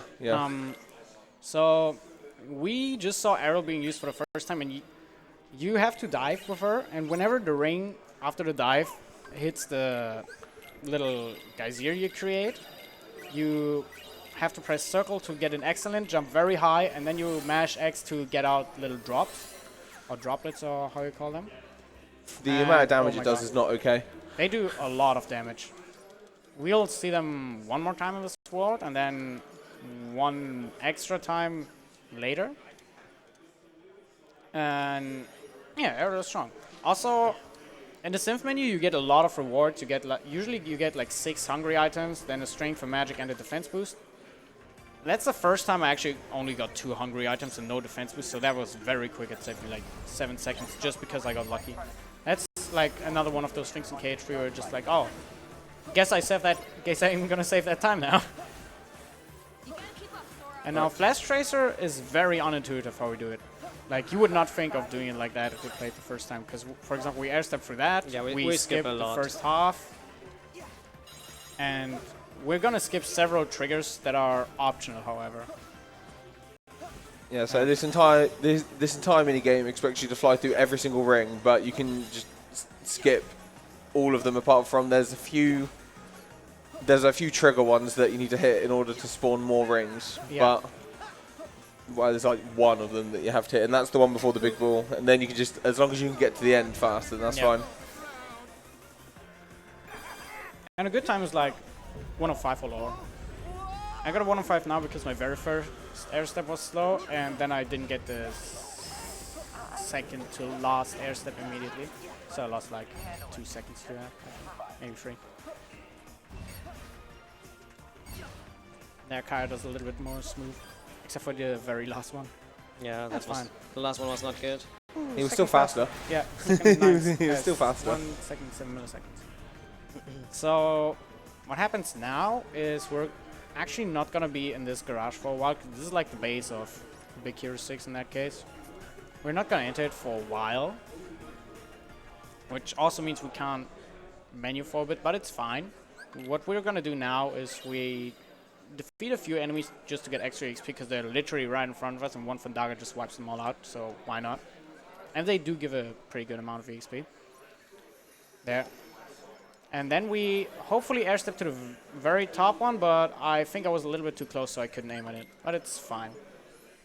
And we have this fight. This fight is terrible. It's not like, it doesn't lose you a lot of time, but it never works the way it's supposed to. Like, I was supposed to have Fandaza already, and this Fandaza should finish, but it probably won't. It actually did. Nice. Yeah, sometimes it just doesn't. Yeah, sometimes, like, you lose up to 5 seconds here, but just one of the fights where you're like, that doesn't need to happen. And now we have the Catastrophe Course. That one has a somewhat unintuitive strat. We use Aerial again, but we try to lure him over here. We used to always wait for third dash, because after the third dash, he's not going to do anything anymore. But in this case, we try to go for 2 dashes only, because that is faster. And yeah, you see how much For me, it health did he not lost. kill. You see how The much damage health is ridiculous. because he's also weak to water, and then Aerial does a lot of it. So what we're going to do now is we're going to already walk to where the game expects us to go. He will be on that tower up there. And Baymax actually uses Ether, so I can show the power of magic auto-lock on as well. Which is, I'm going to go there, air slide, and arrow. That's it. I'm just going to hit it from there. If you wouldn't get the Ether from Baymax and don't have enough MP, you would just get to that thing, air slide once, and then just air step to Catastrophe Course immediately. It's like a 2-second difference, but it just feels better if you can get off the arrow. Yeah, It's nice. for me, it did that as well. Oh, nice, yeah. So here, we're gonna do another air step to the side. Instead of all the trees, we're gonna take that one, because then we don't wobble around a lot. And we're gonna grab this magic boost, because it's right in our way. And then we're gonna go here. The problem about this is the marker isn't shown, so if you don't know where to go, you will lose 5 minutes. That was my first run here. I hated it. And then this section is just a timed section.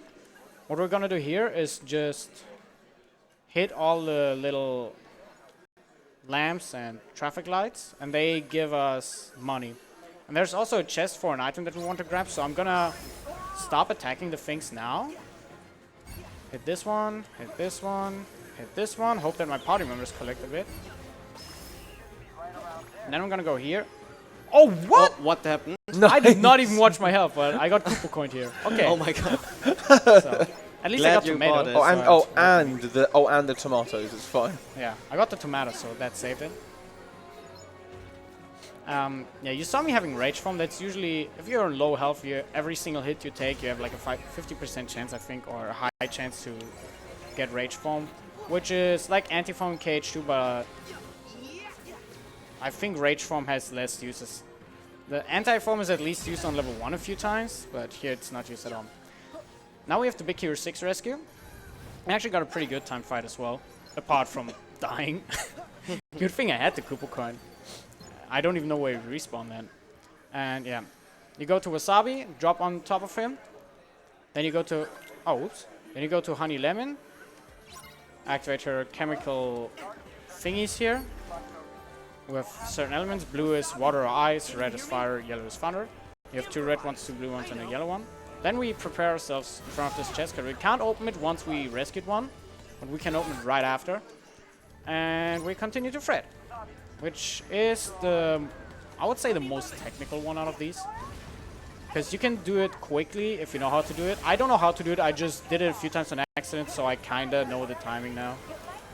But yeah, our main goal is to not be too slow so that we can catch Gogo. If we don't catch Gogo, we have a very high chance of running into a bug that costs a lot of time. I think I was the one who discovered that bug, and I'm the one who got it the most out of everyone. I got it almost 10 times, and some people don't even know about it. It's ridiculous. But if we stay here, it won't happen. The problem is that if you move too far, what I believe is happening is one of the party members tries to fight an enemy, but he can't defeat him.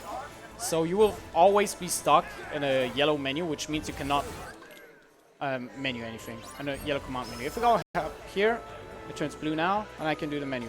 Otherwise, I would not be able to do this crucial menu, because you get a lot of important abilities and items equipped, and the next fight is a train wreck if you don't get that. Oops.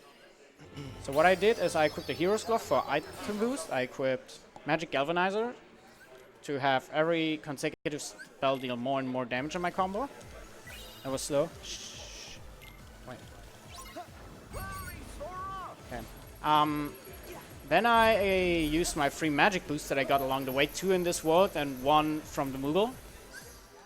And the last thing I did was customizing Faraga over both my Faras and eating a crepe to refresh the duration. Yeah, that fight used to be RNG hell. Yeah. But we realized, hey, spamming fire works. Press the fire button. Boop. The fun button, we'll call it, right? The fun button, exactly.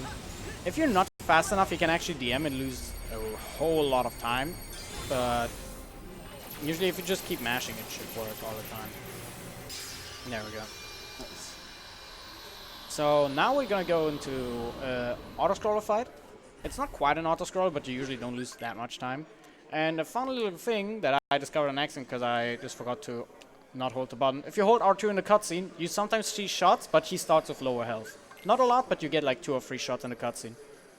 I just forgot to let go of the button, and suddenly I started like, oh wow, he took damage, nice. That's basically like how a lot of strats generally get discovered, I would guess, and in this game as well. We're just like, oh, oops, I guess that works.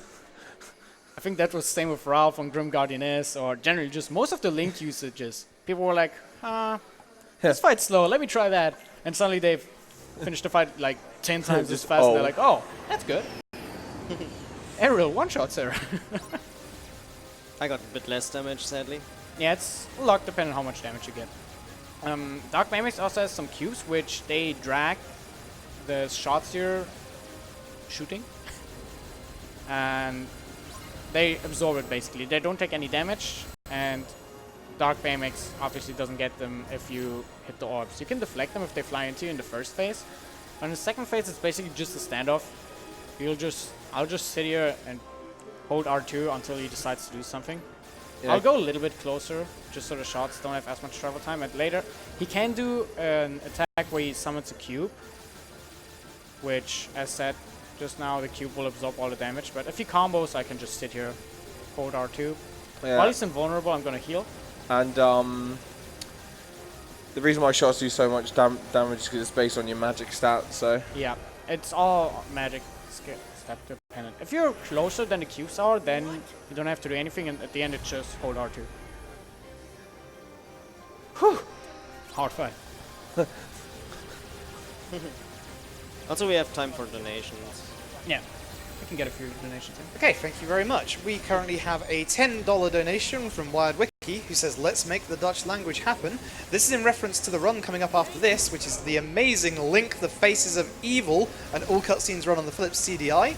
There are multiple donation language options available. Currently, French is winning, but Dutch is now in second and is trying to catch up. So if you want to see Link, the Faces of Evil in either Dutch, English, French, or German, get those donations in.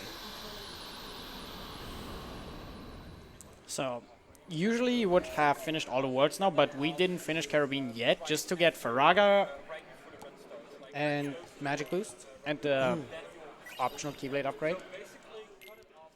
So we're gonna go back and finish the job, which the world's not gonna be easy. It's very RNG hit dependent, and it also obviously requires you to be good at it, but at the same time you can be as good as you want. If the game doesn't want you to get through it, you will not get through it.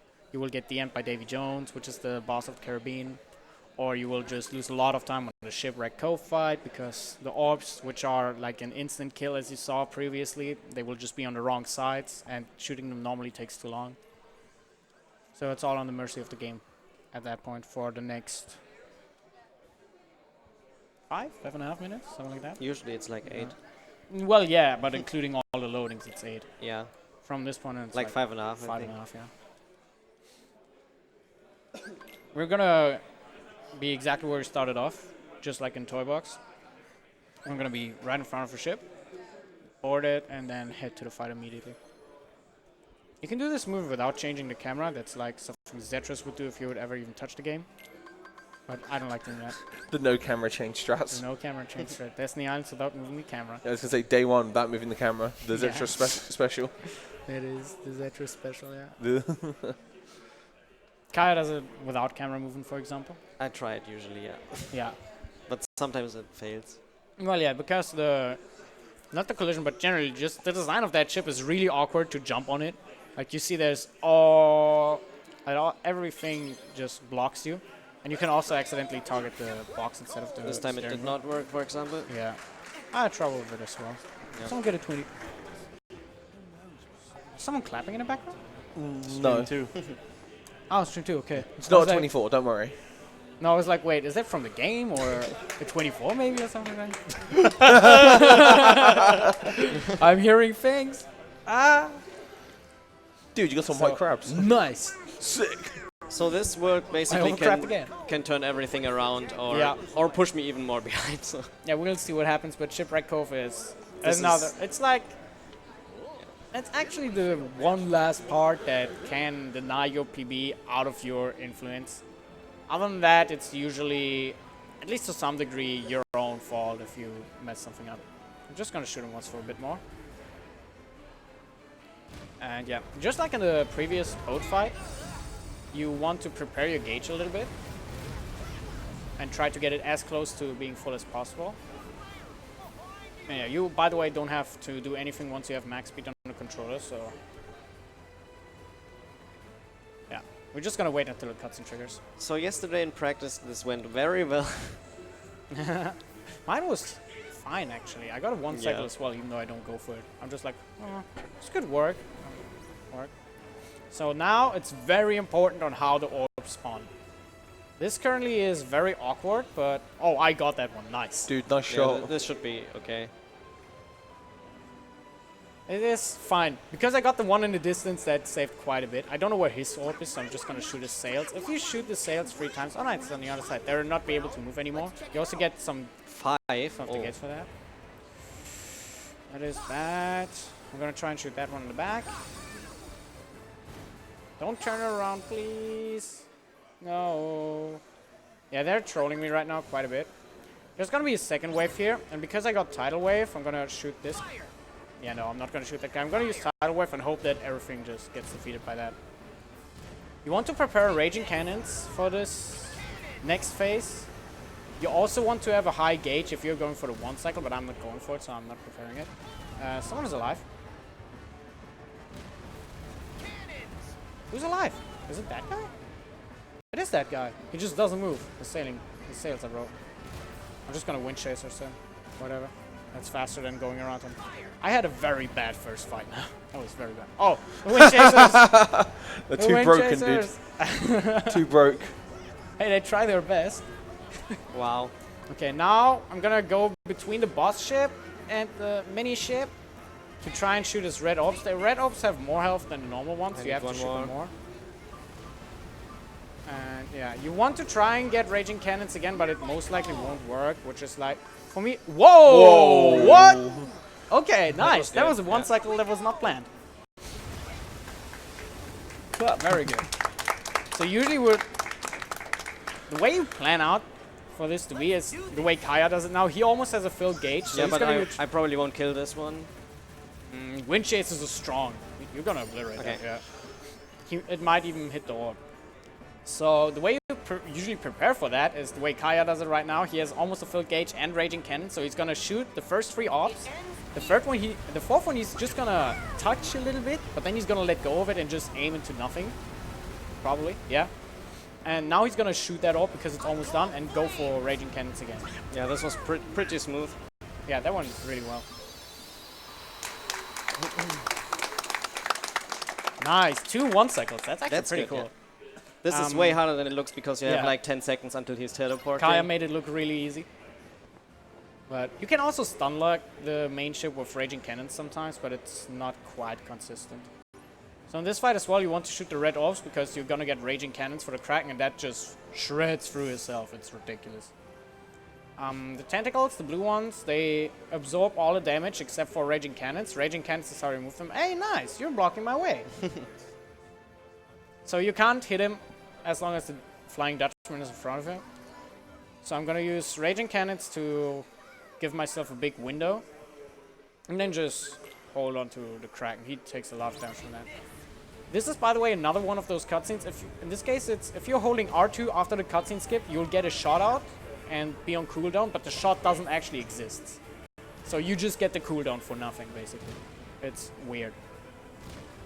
I don't know why it's a thing, but it is a thing. Okay, now I have to shoot one more time. That's a decent Kraken fight. That's a big trap. Okay, now for the, my opinion, worst fight in the entire run, Davy Jones. I hope he's not gonna be mean, but let's see. Let's see. Do you need serious time for this? Davy Jones is really A bad. little bit, but it's like 25 seconds if it goes well.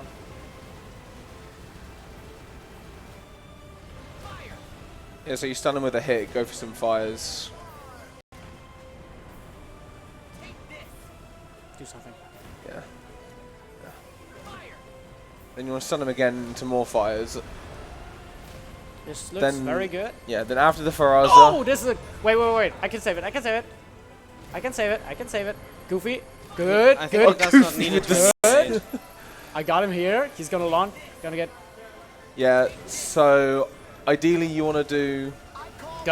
I got him full- launched, I think. Or did he? No, he DM'd you. No. That was okay. unlucky. So that was yeah. completely on me because I didn't get the full shot. Yeah, lock but out. the end was unlucky with the pirate ship. Yeah, ideally you want to Goofy get tried. 2 28 shot locks and then he'll just die.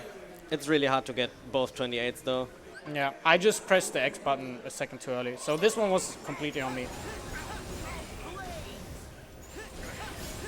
There we go. Die. Nice. There we go. It's not as bad as Skull, but it works.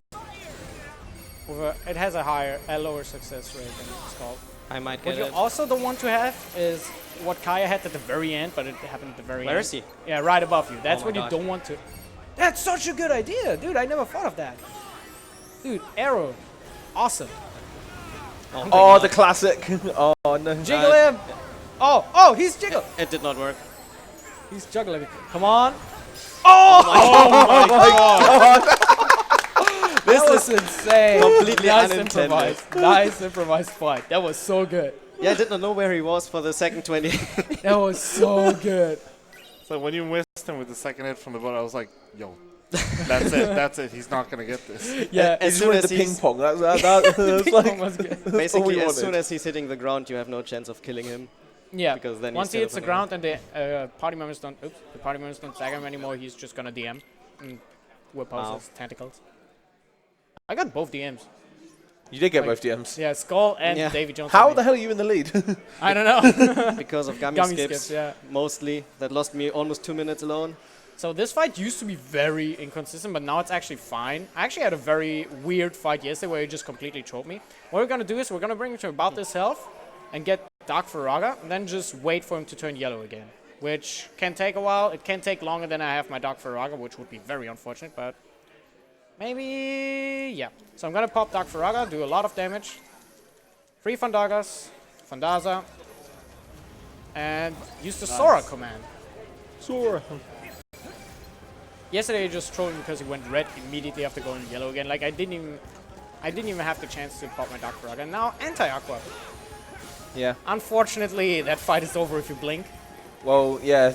Sadly, the Demon Tower fight with Riku is complicated. This fight is shot lock. Then, oh, what happened, man? My MP. One of the Faragas missed. Yeah. But yeah, it's a very quick fight. Yeah. If So, you don't pick yeah, it. so after the kind of specific thing you got to do with Riku, the anti-aqua fight is Sherlock, hit some fires and she dies. Yeah. You can do Fandaga if you want to. Oh, if you're feeling spicy, yeah. Yeah. Which I felt spicy when it didn't work. I was like, it beat.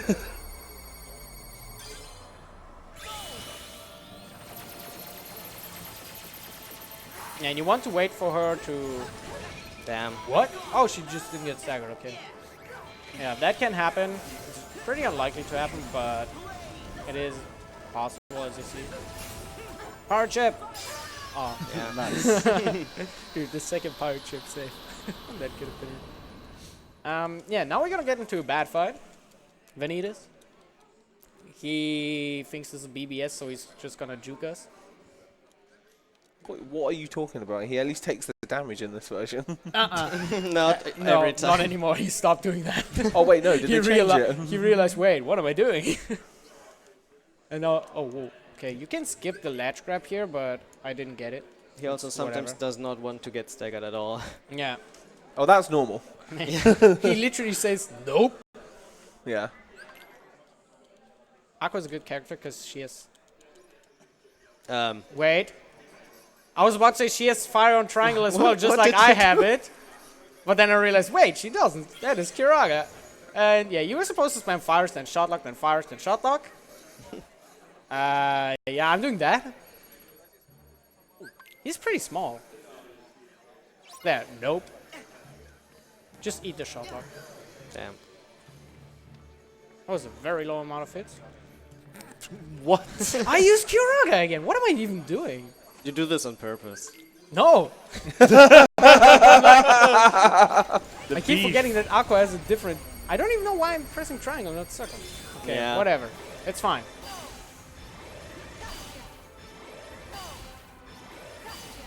I'm just gonna spell with her. I can't even get Faraza. Wow. Now. God damn it.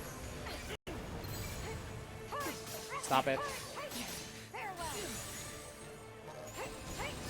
At least that does a lot of damage. Literally at the last Yeah. pixel of the bar. Oh, damn. Yeah, that's a better fight because you didn't use Kiraga twice. He's dodging. He's doing the BBS. Yeah. No. Now No. he's at... That's the BBS is he takes the hit, but he takes no damage and Oh just yeah, teleports behind you anyway. You're right. He just teleports. Yeah. Okay. Yeah. That was a fight.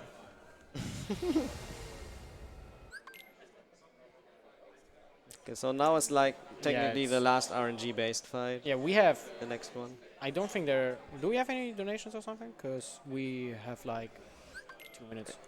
Sure, I'll take the time to speak then. Thank you very much. I'd like to remind everybody that we are ESA. We are... Ooh, excuse me a second. We are a charity event raising support for the Alzheimer's Foundation, and I would like to tell you all about one of our partners this year, who are the Yeti. The Yeti have a special line of ESA merchandise, which consists of free shirts and a pin, where $5 per shirt and $4 per pin goes to charity. They have some really awesome designs, so you can go and check them out at www.theyeti.com/ESA. And I would also like to remind everybody that the bid war for the next run, which is the language selection for Link, the Faces of Evil, will be going on until after hosting is finished. So you have plenty of time to get those donations in and change whether French is going to be the language heard in all the cutscenes. Good. So, yeah, you see, we're still not done. A lot of cutscenes. There are a lot of cutscenes here. It's like 11 you said yesterday, I believe? I think 11. Yeah, like I 11 don't know, cutscenes. but And 11. like every other cutscene has a huge loading screen behind it. Like, this was SSD now. Imagine base PS4 and HD. You would have still been sitting in the fourth cutscene or something. It's ridiculous how much load time. Don't it is. remind me. And now we're in the Death Star, I guess. Or how it's called. I don't know the English name of it. The Star Wars ball. The Death Star, yeah. Death Star is Yeah, correct. Okay. it's highly based on the Death Star, the boss. Yeah, but it's actually Pyramid in this case. We're just gonna boost through it and hope to not bonk a lot. If possible, not bonk at all, because bonking is slow. And there's a lot of money to collect here as well.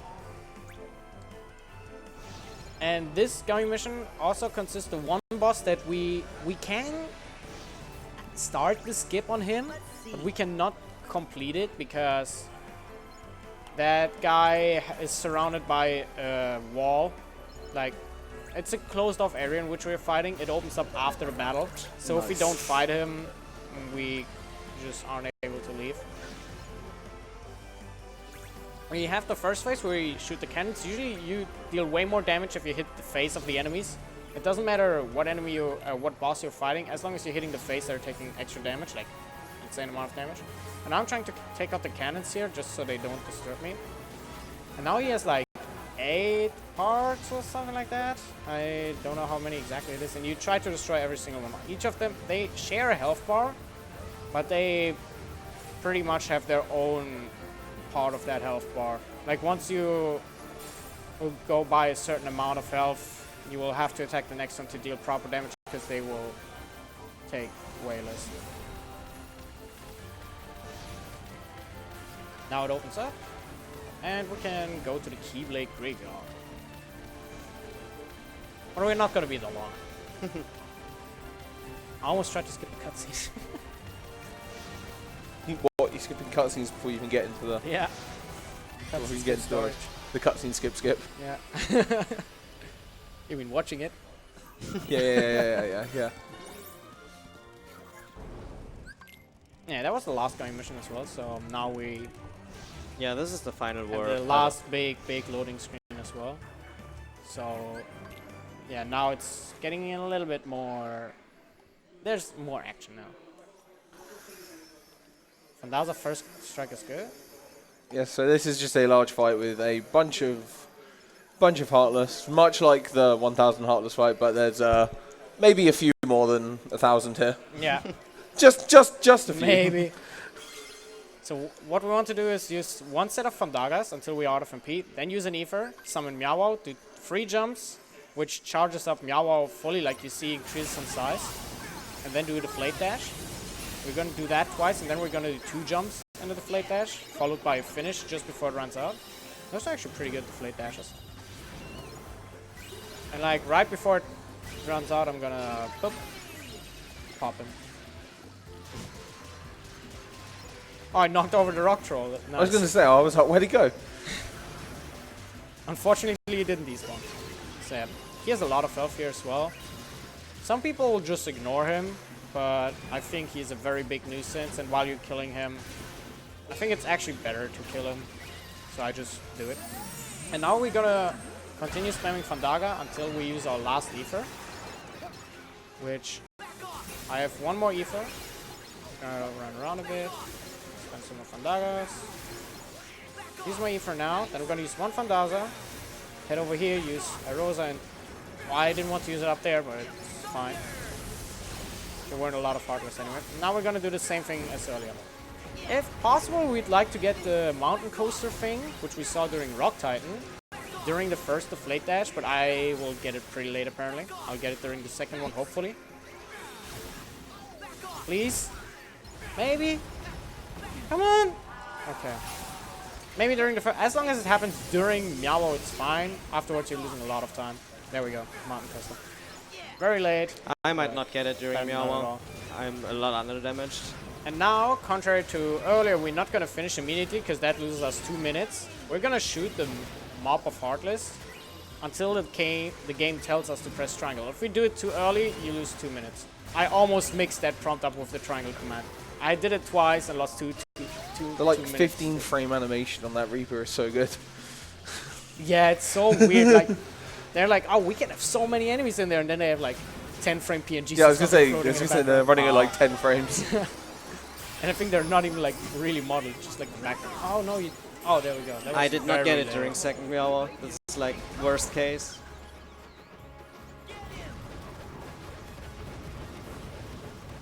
So Kaya got very unlucky there.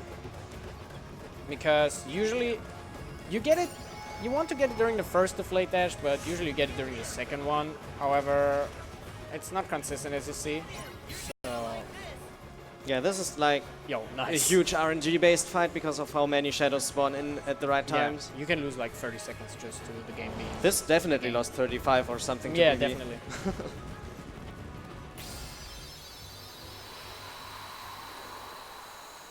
Now skipping a lot of cutscenes. Donald just Terra Flare, Terra North into Oblivion, or Exa Flare? Zeta Flare. Zeta Flare. Zeta Flare. Oh yeah, you're right, Zeta Flare. I don't play this game, man. How long? I don't watch cutscenes. I probably watch them just as much You don't as know you the did. lore?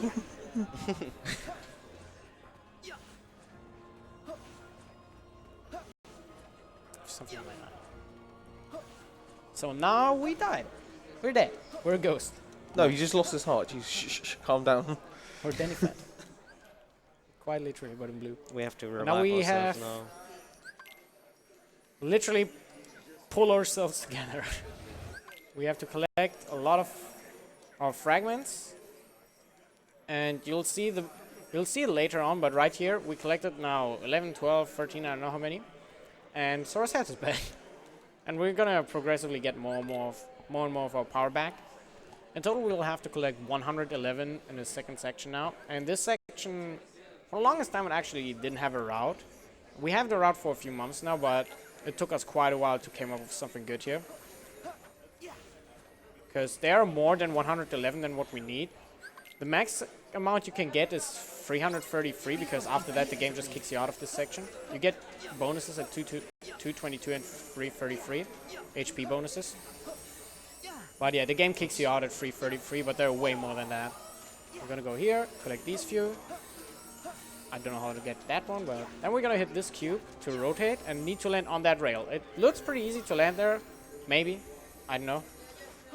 And then we have to land on that rail to collect some more. I'm gonna go for these as well. Usually people don't go for that, but I like going for them because the more you have here, the less you have to collect on the upper platform there. And on the upper platform, they're just running around like in the dance earlier. It's basically like, it almost looks like a little test room for Sora's animations, because you have, I think you have every single animation Sora can do in here, except for T-stancing. Now you have a lot happening here. It was actually a pretty decent collection. Yeah. And if you notice, the 111 looks a little bit like a I, which I think that's why they chose 111, so it represents a free. Now we're skydiving into this portal. Yes, for example, Kaya now skipped those few extras. I personally like to go for them, and I like to hit the upper platforms like Oh my god. 72 as well. So, yeah, 72 to 75 is what I usually aim for. So I don't have to collect as many here, because it can be really weird. And now we're back alive. Because, you know, that's how it works. Yeah, that's how it works. You just collect yourself 111 times, and then Yeah, you're that's back. it. Yeah, that's it. You just get back up again and it's all fine. And like, the Lord's like really weird right now, because I don't know if the event happens 2 or 3 times, but the first time we lost our heart and ended up in the final world, that's what it's called. And then I believe the cutscene that I just skipped was the second time where they tried it and it didn't work, so they're basically just time traveling over and over again to retry that section over and over, and to finally overcome a mass of Heartless that we're gonna see later. I almost forgot to rebuy Koopa Coin. Would have been awkward, potentially. And now we're gonna do a little bit of move and skip and then a little grind in here. Yeah, we want to get level 30 because that gives us a combo plus And and magic for the rest of the run. Oh, nice Mirage stuff. That's 1%. That is not good. Nice Rosa. That's 1% as well. Good job, game. Every So, time you get everything you don't want. there's a potential glitch you can do here. If you get knocked away while you're entering this area, you can be in a weird state where where you're like falling, but at the same time you are not touching the ground ever. And whatever you do gets cancelled immediately. But if it's something like what am Fandaga I or doing? Ether, you can spam Fandagas very quickly. So you can mash circle, and you get like 10 Fandagas on the list in a second. Same with Ethers, so you can waste a lot of Ethers there. I accidentally mashed X once, and I was like, oh wait, I lost 6 Ethers. Oops. But it's pretty hard to pull that glitch off. It's not consistent at all. It saves like 5 seconds if it happens. Just because you get the Fandagas in a way quicker ratio out than here.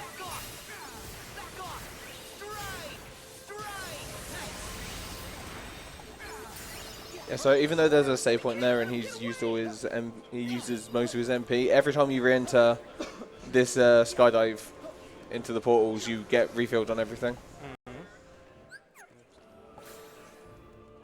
Pretty much most of these fights is going to be going to be trying to just hit the this Heartless before he moves around. Yeah, which 5 out of 7 times it's going to be Fandaga spam, and the other 2 times it's going to be 3 Fandagas in a shot lock with the other Keyblade. You saw me earlier equipping Super Slide and Glide, as well as our 6th Ether, because we got an item slot right before the right after the 10k Heartless fight, the mass fight with the train. And we equip Nano Gear. It's the Keyblade we get from the Big Hero 6 world, the San Francisco. And the only reason we equip that Keyblade is just for 2 of these glitches, because its shot lock is very good, while the stats are generally not bad. We could also theoretically use Happy Gear, but it takes longer to equip, like 2 or 3 more inputs, I don't know. And it has a horrendous magic stack, so we probably would need more Fandagas. Which is why we picked Nano Gear. Some of the shot locks are the same between Keyblades, but Mirage Staff has a unique one. And I think that's where it ends. Ultima has a unique one, yeah. Ultima is too good. I'm gonna switch Keyblades, do a shot lock here. Boom. And then use 3 Fandagas, hoping that he doesn't despawn. I could have actually continued Fandagas, because he still got hit by the hitbox that was up there. But this is safer. The next one is the only one that's kind of wonky, apart from what you just saw that. But you can go around it. It is pretty consistent if you get the timing down. This one is a little bit wonky because he will spawn very far away from you, and the timing is really weird as well. I'm not sure which spell he casts, but all of them cost spells as well. So what we do is we reposition ourselves over here and then start spamming Fandaga. You saw him getting away, but the Fandaga hitbox is so big that he'll still get by the very edge of the hitbox. Which back in the day, when that strat got discovered, we were just like thinking that if it doesn't work, you'll fail it. But you can actually just continue spamming Fandaga. And if you yourself didn't misposition, then it should still kill. So it is like 100% consistent now, no matter what he does. And just like Kaya did it, that's how it's supposed to go. San Francisco has the same strat, but we swap around Fandagas and shotlocks. We do the Fandagas first and then the shotlocks after. Yeah, because he starts with an arrow usually, Yeah. which you need to dodge. There's a weird thing about this guy. So you saw this shotlock hits pretty much instant, but if he dodges at a certain frame of that animation, I believe, he can get hit by half of it and the other half misses. I had that happening once ever, and I've never seen it otherwise. So it's like, it should not happen. It's just very unlucky timing. And yeah, Kaya's going into that lich now as well. There's a little cutscene before the last lich. And I think story-wise at this game they're like, oh, we're missing Kari. Well, then Kari suddenly appears. And that's about it. It's really weird. So now we're back to Keyblade Graveyard, which is like the time travel thing I was talking about earlier. We are basically trying this section again. We press continue. And now it's gonna go a little bit differently. We're not gonna see how it goes, obviously, because we're going faster, but there's gonna be a boss fight. We're gonna fight the Demon Wave again, which we fought in Twilight Town already, but this time we can actually defeat him with Ariel. I'm gonna summon Ariel. Go here. The camera is weird, so I don't know what to do now, but it should be fine. It's just so much. Yeah, just look at that health. It's gone. That works. That's crazy. it. The health is gone. Yeah, He has the max HP in this entire game, and now, boop. You basically just touch him and he's I'm gone. so glad you got to do that, because sometimes he just dives earlier and he has like a bar health But left. actually, if you do it the same, like the same movement every time, what I do is I go back at the beginning with the first dive and then I try to just catch him all the time, like I'm where he's at. And that actually makes it pretty consistent. I haven't failed it since then. And now we're gonna play a little bit of Union Trust. We have to press triangle 300 times. So fun button, yeah. Oh yeah. All the like was the hundreds of shout outs. Oops. Oh my. Speaking of lore, since that scene didn't happen, we don't know if Donald, what kind of mage Donald is. Right? I mean, Probably. we do. I mean, do they? No, they don't know. They don't know. Actually, Sora might, because he's been time traveling. Well, of course.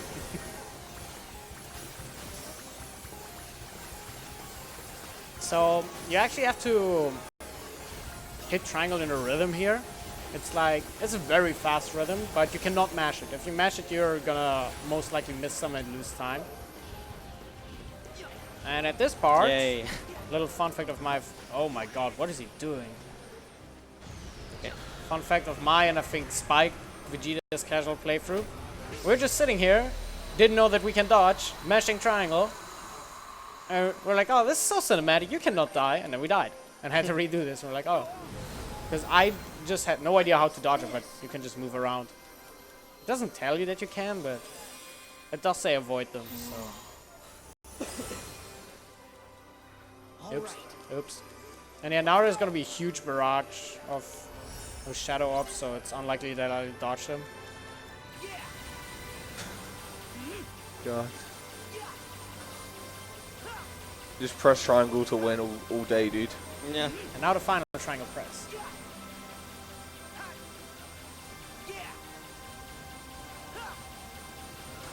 Now a little Kamehameha. We had the Genki Dama already, so now here. Boom.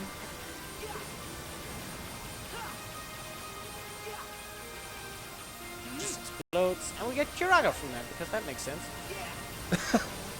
Let's press triangle a bunch. You get Yeah. Kiraga. Easy.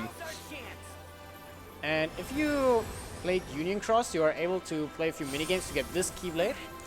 If you have that Keyblade from the very beginning of the run, because we don't allow DLC Keyblades, you would unequip it immediately, but you don't get this prompt. So if you played Union Cross, you save 3 seconds. Nice. And I did a menu before this fight. I'm gonna do it right after this fight. It's just personal preference where you do that. It doesn't matter at all, actually.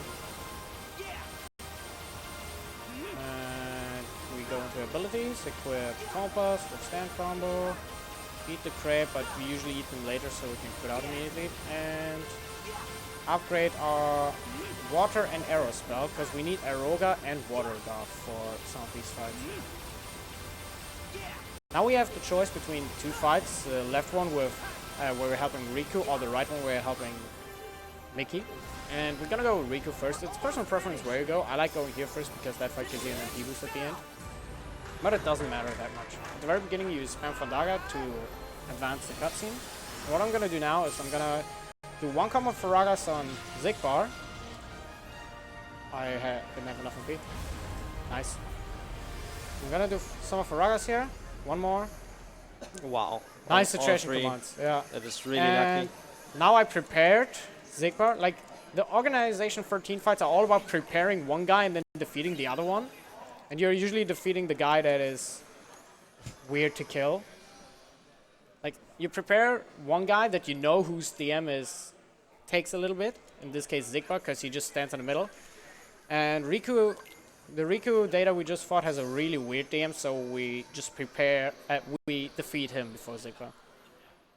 Yeah, this string of fights is all about juggling who to kill and when to kill them. Yeah, exactly. And in one fight, it actually matters who you kill at the end because you get an extra cutscene if you kill the wrong one.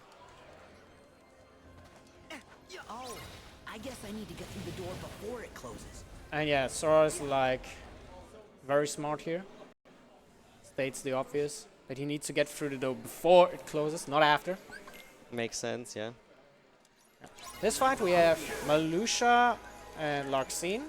That was good situation commands again. And we're gonna prepare both. We have Luxord as well, but he doesn't matter for this fight yet because he does not take any damage. He's currently, I think, protected or something by Zenless in the background. But he doesn't take damage right now. We prepare both Larxene and Malusha to 1.5 bars of HP. If we can manage to pull it off, which I did. Yeah.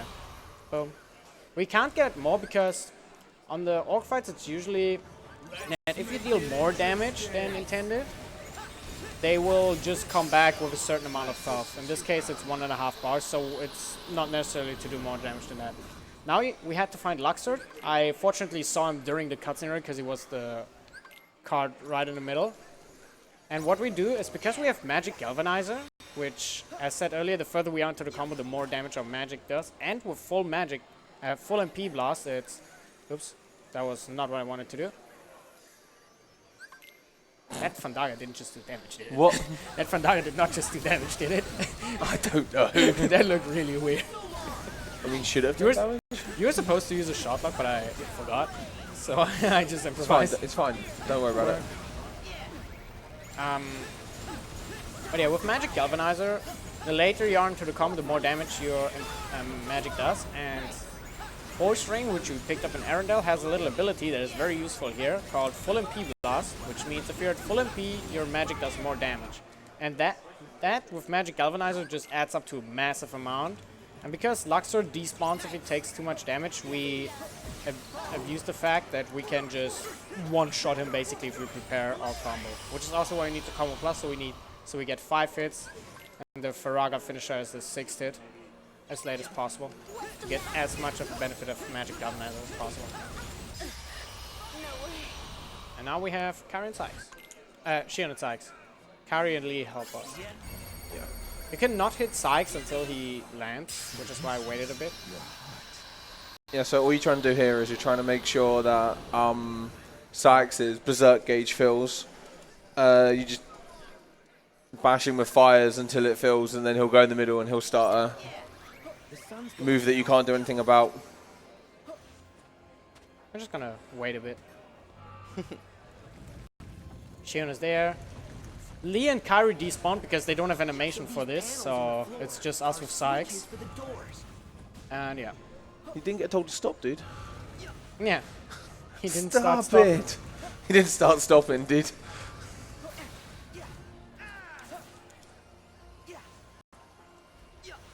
And now Roxas is just... Roxas can do the fight on his own. Can you get hit by that? He just like ran away from that Faraza. But yeah, Roxas is too good there. Roxas is like the true MVP of that fight. Yeah, you can sit here on crit level 1, chill in the background, make yourself a sandwich maybe. And you come back, Sykes has 1 HP. I guess on crit level 1 you probably get killed on accident somehow. Shion is pretty good at healing though. So this fight is a little bit tougher. We're going to fight Terranort first and prepare him to about 4.5. Wow, nice Mirage Staff. About 4.5 bars of health, or 3.5, that's fine as well.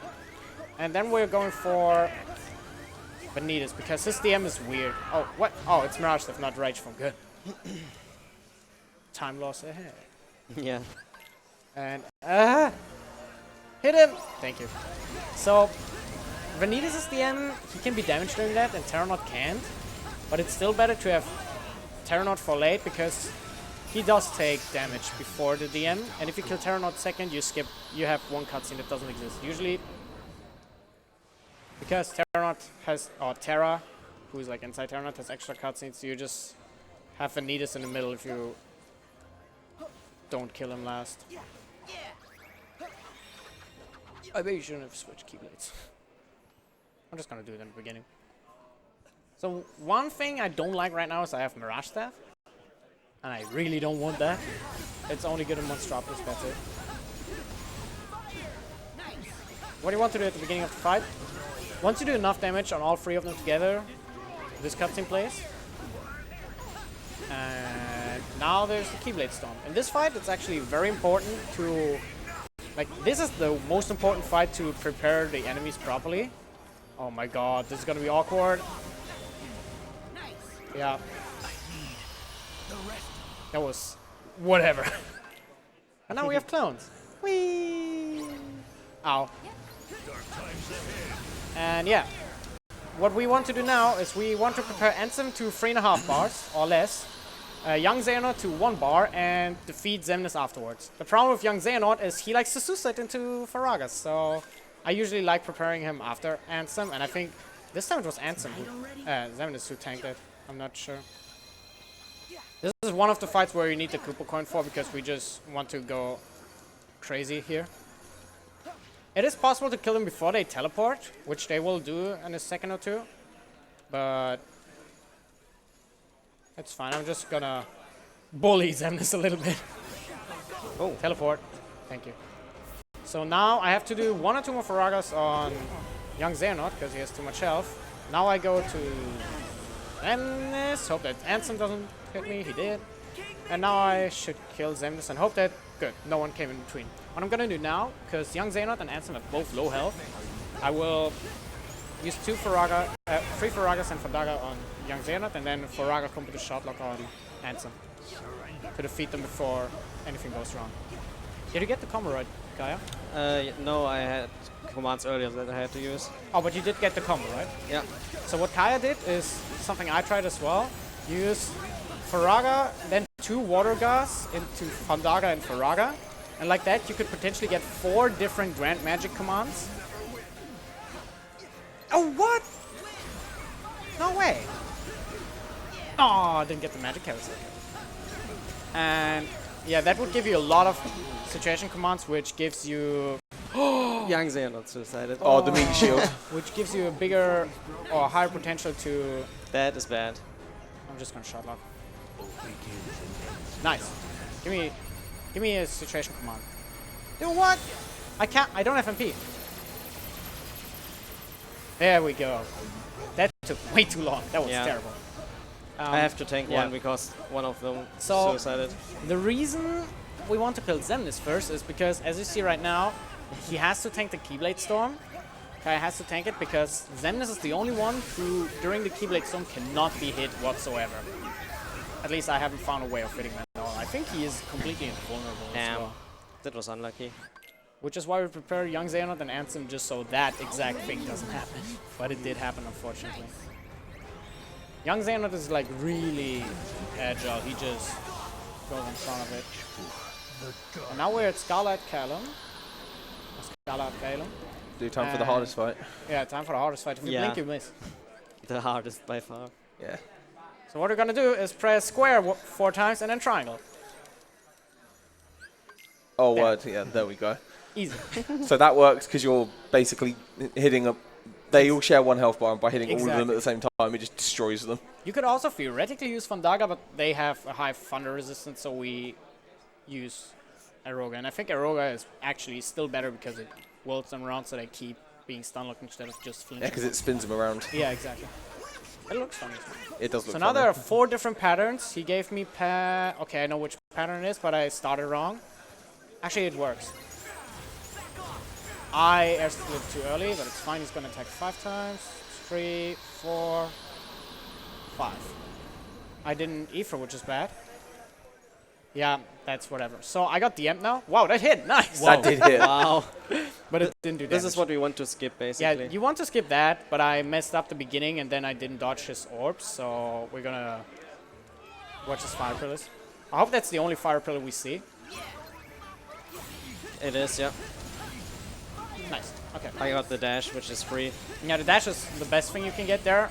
Basically 2 patterns, but both of those patterns can have... Now we're almost tied. I'm using Thunder. Both of those patterns can have orbs added to them, and orbs just make it worse.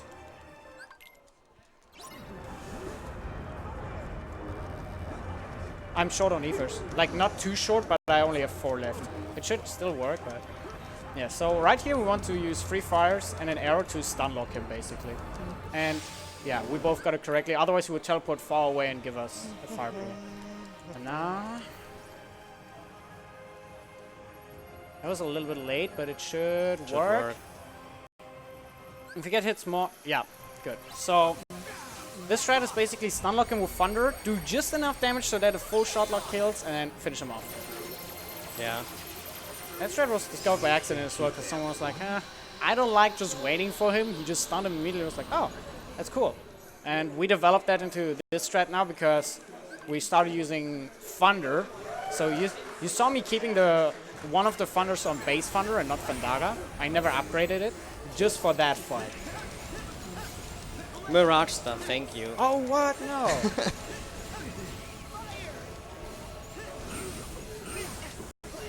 Could you like... Thank you. Okay. Now we're gonna finally see Stitch.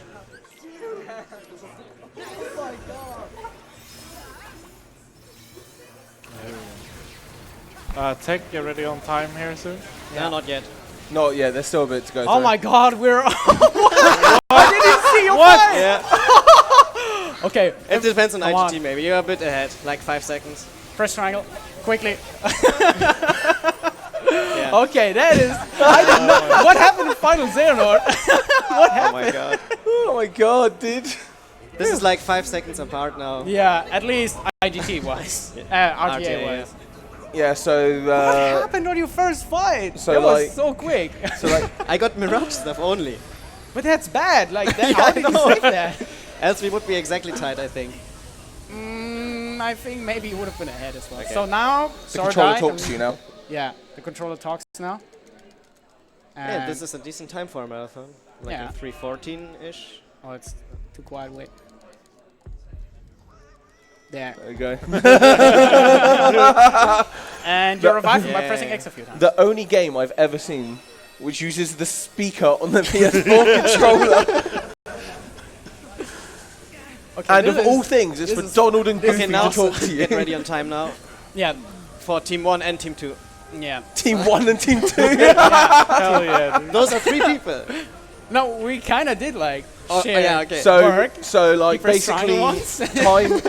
time is when I'm gonna call Xehanort time. When loses he's the getting struggle. hit. So Time, time- for one, And time, time. for two. Wow, this is amazing. But it's not over yet. We have to skip cutscenes. IGT They can count- be they count- different. They count for IGT, Yeah. so we have to skip them. Maybe We could actually have like almost the same time now. I was gonna say. it's gonna be like 2:47:30 for both of us, like on the dot. It looks like 2:47 mid. It should be around 2:48. 2:48. It's like 25 minutes. Yeah, maybe 2:48. And this one takes And forever. now this is forever. like once you finish the run, you're just sitting here waiting for this screen to finally show you your time. You're just sitting there anxiously, like, did I PB? Did I not PB? Yeah, And you you just have no never idea. know It it. just takes ages. 10 years later. Yeah. Okay, so 2:48:27. 48. Wow. Nice. That's what we mean with Yeah, like I IGT beat is- him by 3 seconds RTA, but he beat me 3 seconds IGT. So amazing, dude. Oh my But god. I used 6 more Fyrazas. That's not I did good. use 6 more Ferraris, that's true. Yeah. You used 6 more. That must have been because of Gumby's skips. So this is 3 seconds This apart. is, yeah, this is ridiculous. Like, that's exactly what I wanted, honestly. That's exactly what I wanted. I mean, for it this was messy on both sides. one. Yeah, sometimes, definitely, definitely. But this is a really good time. Everything sub 250 is extremely good for this Yeah. game. It's just so inconsistent. Like, world record is 10 minutes faster than this, but world record got ridiculous luck. Like, Yeah. All right. it's So almost, you can almost not. we actually met duplicate it. incentives. So Yeah, you're right, we Which one didn't should we met- use first? I guess Let's just do the incentive first and then Let it glitch go? after. Yeah, incentive first, yeah. Yeah. Okay, that was good. So it's my screen Yeah. on the right. On, what's it called? Rack 2 is going to be all the showcase. Have to move a bit though because the save point is sadly not directly next to the cutscene. And on last ESA it got shown by Ginny on Japanese, so now we have the English version. The real version. Yeah. Oh god, you have bad air slides again. This is way too far away from the save point. Yep, and tough climbing. You can skip the elixir. Woo. Elixir Yay. skip. This Nice. is new strats. I actually thought of picking up the high refocuser instead of the elixir, if we can get a strat that's similar fast. But This was a didn't finish it. really good race. That was amazing. I tanked all the DMs, you tanked all the gummy skip fails. Yeah, but I got the DMs. So. No, I got the DMs. You failed the cutscenes. DM skips, I mean, yeah. Yeah, you got the skips. Exactly. All right, which one is that now? The first This one. Okay. Let's try this one. It is this one, yeah. Enjoy. Yeah. I think we can probably not hear that here, right? So it's just that, because we won't be using that Or for the extra. Can they hear that? I don't know. I guess Team 2 or my screen. Oh yeah, maybe you just turn up the volume on the screen or something. Can we hear It's the fine. sound of this screen? sorry, wrong rack. Sorry, that was my fault. Yeah. Should it work? Wait till he changes it. That was Yeah. my fault. Good sake, Ginny. Bless Ginny. So shall we do it again? I can go back. No. It's fine. It's like You're good, you're we literally just started. It's fine. It's fine. Okay, There we now. go. Just don't press down X. Do we right? have sound? Do we have sound? I don't know. Okay. We'll hear this one because we're connected to that one. Do you hear this? Yeah. Just turn up the speakers, man. I cannot hear it. Yeah. It does not work for me. Never mind, we have Oh, visuals. yeah, we can hear it a little bit. Yeah.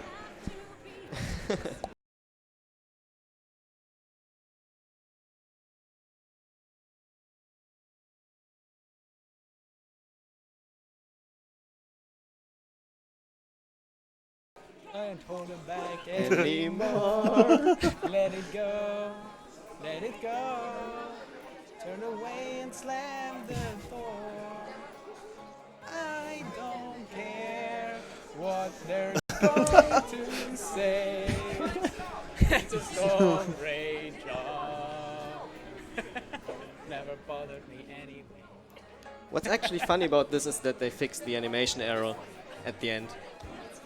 Oh yeah, the watermark, right? The one frame watermark. The hair. Did they fix it? Oh, her hair? Just imagine like a huge watermark for a frame on the entire screen.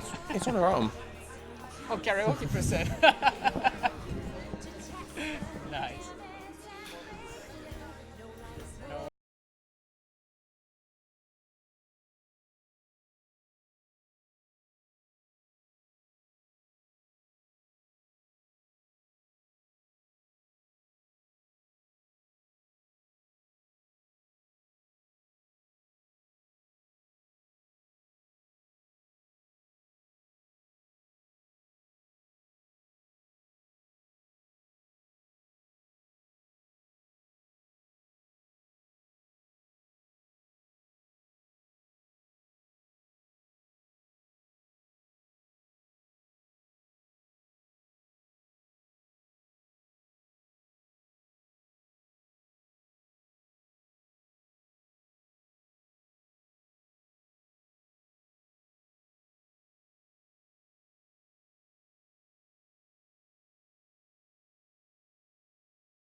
Yay. Nice.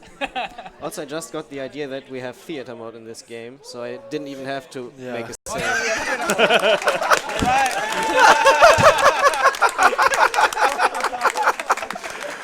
So the save is completely useless. Yep. So you made a specific save for no reason? Yep. Yeah. Okay, good. That's exactly what we wanted to hear. Nice. Is that? Oh yeah, frozen. Need to reload. It's faster. Okay, now. So, did you guys want me to do the thing? Yep. Yeah. We still have like 15 minutes. So Yeah. as we as we said a few times throughout the run, this game has questionable coding here and there, and like a lot of here. And San Francisco has a very interesting thing because during the Big Hero 6 rescue, you have like an event happening. After you collect the last hero, you have a few seconds where you can move, and after that a cutscene plays. However, at the same time, there's another cutscene that can be triggered, and the game will basically try to play 2 cutscenes at the same time, and there's several things that can happen out of that, so I don't know what Ginny will be able to pull off here. Yeah. But anything can happen. It's- Theater at the there's top, like at the bottom. 5 or 6 different That's options. not there. That option's blacked out, right? Yeah. It's the You should have just second had a to new last. profile, then it would have been This there. one, yeah. Yeah. That's Yeah, I no, would have just because used a new profile, it wouldn't be there. yeah, because like me and Ginny tried this a couple times at ESA Winter, and we got different results every single time. Yeah, it is different every We time. got Like, few like different ones literally earlier as every well. single time you get something different. One of the ones that we did get was when you played the cutscene, just the regular HUD was still there, and you couldn't skip the cutscene as if you were in a fight. Yeah. And then afterwards, you were just Yeah, we'll see stood, what you happens. just We'll stood see what there. happens. Yeah, we have to do the rescuing ones though, because Oh. it's after that, Yeah. and we have no the opportunity dino to and all. save after that. Or let Kaya quickly do up to, I guess, the rescue. and then- No, he or is it fine? is the dino as well. Yeah, you have to fight the dino as well. Yeah, I have to do the whole I mean, Ginny can use area. Yeah, you can. I mean, if you want to do it, you can. It's like whatever. We have 20 minutes. Yeah. Or almost 20 minutes. Does that mean we have time for a quick Yeah, donation? definitely. Yeah. We have a $33 donation from Swift Shadow who says, had to donate Nice. after the closest KH3 race ever. Absolutely insane. Great job to both of you, Kaya and Dessa. You put on a great show. Thank you, Thank you Swift. so much, Swift. Swift is, by the way, the guy with the world record here right now. And yeah, he is He killed the game. amazing at this game. It's ridiculous. So his Oh, record is 10 bottom. minutes faster than what we had in the race. Yeah. And 10 minutes is a lot. They were gonna see super old strats because It's fine. been a Don't worry while. about it. and playing English is really awkward for me right now. I mean, just get Thondaza. Yeah. It doesn't necessarily finish it. Like, Oh, see no. if those guys survive, for example. Because this fight I'll is just terrible. pop another one. I This hate looks like the strat. fight that I had in the race. Really? I keep trying to jump with X. Well, yeah, you're I'm used not to that- JP. Yeah, I'm super used to it. This is like the first time I ever played English. All right. Oh, wait, am I? Oh no, that's bad. One more. Just use another ether. I don't have another. Oh! Wait. What? What? Oh god. Okay, Might as well just. This might take a bit more than just go to try to MP safety, so you cannot go to try to get out of the rush Cure. stuff. Oh yeah, cure. Just heal yourself. Just use cure and then we wait a bit. Okay, we have enough time. Yeah. But don't shotlock through the armor, otherwise he'll be on the top of the building. Yeah. All right, Baymax MVP, so you can use aerial now. Oh, nice. Oh my god, you keep getting stun locked. There we go. C-Spec. Just Oh, activate Yeah, it. this is. And now, Oh my god, he's running away. Yep. Can't see anything. This is what you want to avoid. yeah, this is what happens if the fight would go wrong. That's fine, Okay, you got it. still worked out, yeah. Yeah, Ariel just does a massive amount of damage. You could almost do that from full health. All the way, right? Yeah. Yeah, just all the way there. Now up the first building. Then. Yeah, that one. Exactly that. You can, You have no MP. Oh no. yeah, That's just air step a few more times. okay, I guess. Yeah.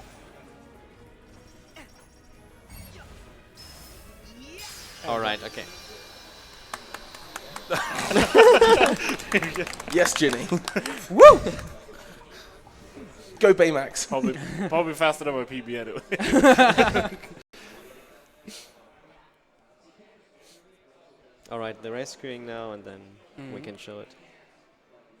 Because you actually have to do a different route on the hero rescue Yeah, for it to I work. think, I have to do the old route. Wasabi Yeah, less. the old one, last. which is like 25 seconds slower.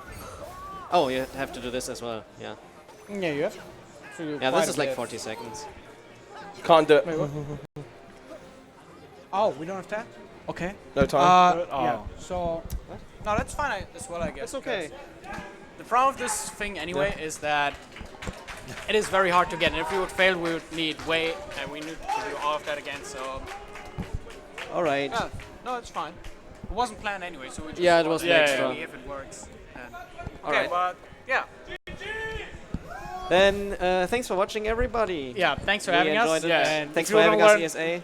Kingdom Hearts, hit us up.